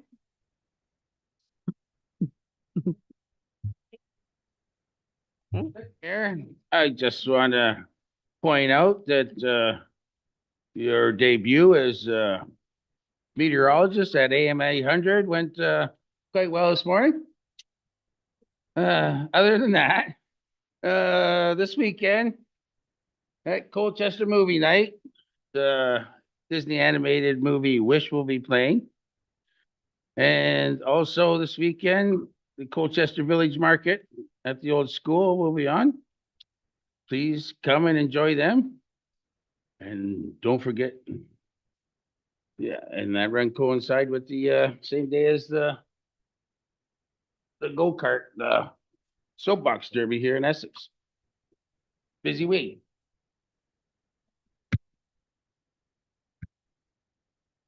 Thank you. And through you, Madam Mayor. Yeah, the movie night should be fun, and definitely please come out and support the county village market there at the old schoolhouse.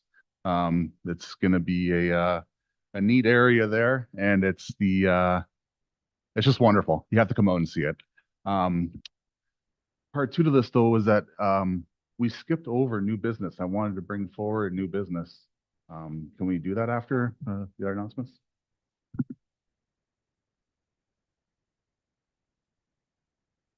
After the announcements, I could explain it, and then we'll see if it's minor or urgent. I'd like to first thank everybody for the open streets, all the work they put into it. It was the first one in Essex. Did a great job. It was well attended from what I could see. And also the August 17th Soapbox Derby. I was hoping it would come this way so I could steal Councillor Blaze's announcement.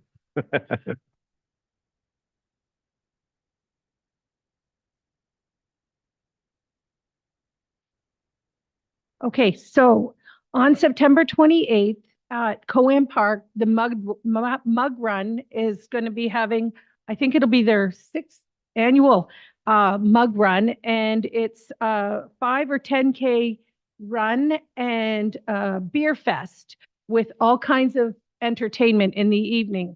Now, I'm awful at asking for money, and they've reached out to me to ask if I know or can help them get any sponsors. So if there's any sponsors out there or local businesses or anyone that's willing to help to support the Mug Run in any small or big way, please reach out to them, or you can reach out to me and I can put you in touch with the organizer.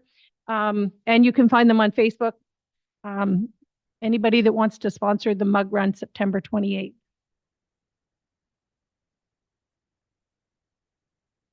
Thanks. Well, thank you, Deputy Mayor Shepley, for stealing my thunder. But I do want to invite everyone out to Essex Center this weekend. So Saturday, August 17th from 9 a.m. to 4 p.m. We will be having the Soapbox Derby, and all of our businesses and restaurants will be open downtown. So please come out and support them. I think there's also a barbecue by the Rotary or the Optimist Club. I'm not sure which, but there is a charity barbecue happening as well.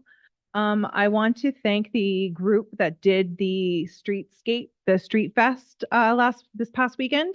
They did a fantastic job, and I just want to point out to members of the public that this was a separate group who put this on. It was a group of businesses who got together and decided they wanted to do something. And I point that out because if you have an idea of something that you want to bring to the town of Essex, all you need to do is get a little bit organized. You can reach out to member of council, member of administration. We can help direct you to the path for you to make an event like that happen. It doesn't have to come from council or administration. It can come from you and your group of friends. You just have to have the initiative to do it. So if any other group out there is thinking they want to do a fundraiser or organization or a community event, please reach out. It's not impossible. This group did it and they did a fantastic job. So I want to applaud them. Congratulations. I look forward to your next one in September. And anybody else out there, please reach out if you're looking to do something similar, because this group just proved that they can do it and do a fantastic job. So good job. Was great. Councilor Maybe. Through your worship. So the matter I'd like to bring forward is that the drop-in style open houses for the official plan. There was a date that was chosen for Colchester at the Jackson Street Community Center there. And it happens to fall on the same night that the registrations go in for the Harrow Fair. These are, kind of an important thing. And the fact that it's a drop-in style event, if people are stuck in line trying to get their submissions into the fair, they might not be able to make it out to the open house. I was wondering if we could either add a date or change the date to that.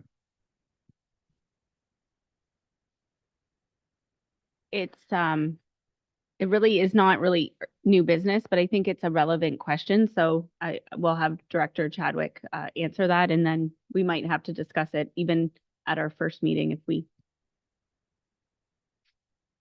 Thank you, Mayor Bondi. So the August 28th open house is located in Colchester. However, it is not the only opportunity that residents will have to view the display boards. There are 2 additional open houses, 3 in total, where if residents cannot attend on August 28th, they're able to attend on September 4th in Essex Center and September 11th in Harrow. Unless I have it the other way around, I don't have the notice in front of me, but it's Wednesday, 3 consecutive Wednesdays in a row. The material is all the same. It's really important to share that with your constituents, that whatever is seen and shown and displayed at the Colchester open house is the exact same thing that's going to be displayed in the Harrow and Essex open house. The reason why we've held it specifically in Colchester is to highlight and spotlight the Colchester secondary plan. So there will be those particular slides and those particular display boards up front, but the entire municipality and the entire official plan will be displayed at the Colchester open house as well. At the Harrow location and the Essex location, folks will be able to view the Colchester secondary plan slides, the rest of the municipal slides, no different. So all open houses will be the same. In addition to that, any change to the open house dates and locations would entail rescinding notice, because the notices have been published according to our regulations under the Planning Act. Notices have also been distributed to hundreds of individuals on our mailing list. So I would urge council to reconsider that particular sentiment and rather encourage council to share with their constituents. There's so many opportunities to review those display boards.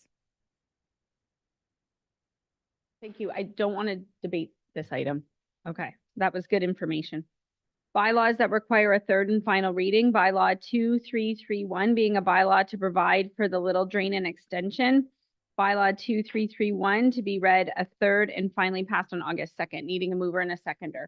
Councilor McGuire-Blaise, supported by Councilor Guerin, all in favor. That's carried. Bylaw to confirm the proceedings of the July 15th regular council meeting. Bylaw 2347 being a bylaw that is read third time, finally passed on August 12th, needing a mover and a seconder. Moved by Deputy Mayor Shepley, supported by Councilor McGuire-Blaise, all in favor. That's carried. bylaws that require a first and second reading. Bylaw 2349 being a bylaw to confirm the proceedings of the August 2nd regular council, or August 12th regular council meeting be read at first, second, and provisionally adopted on August 12th. Needing a mover and a seconder. Counselor Mady, Counselor Guerin, all in favor, that's carried. And I'd like to thank everybody for joining us here tonight. We are going to move into a closed session, so the YouTube will discontinue, and we will have a closed meeting update in the next at the next regular council meeting. So at this point, I need a mover and a seconder that council move into closed session to discuss a proposed or pending acquisition or disposition of land by the municipality or local board as permitted to do so by section 239 of the Municipal Act. Needing a mover by Councilor McGuire Blaze, Councilor Deputy Mayor Shepley, all in favor. And thank you for joining us.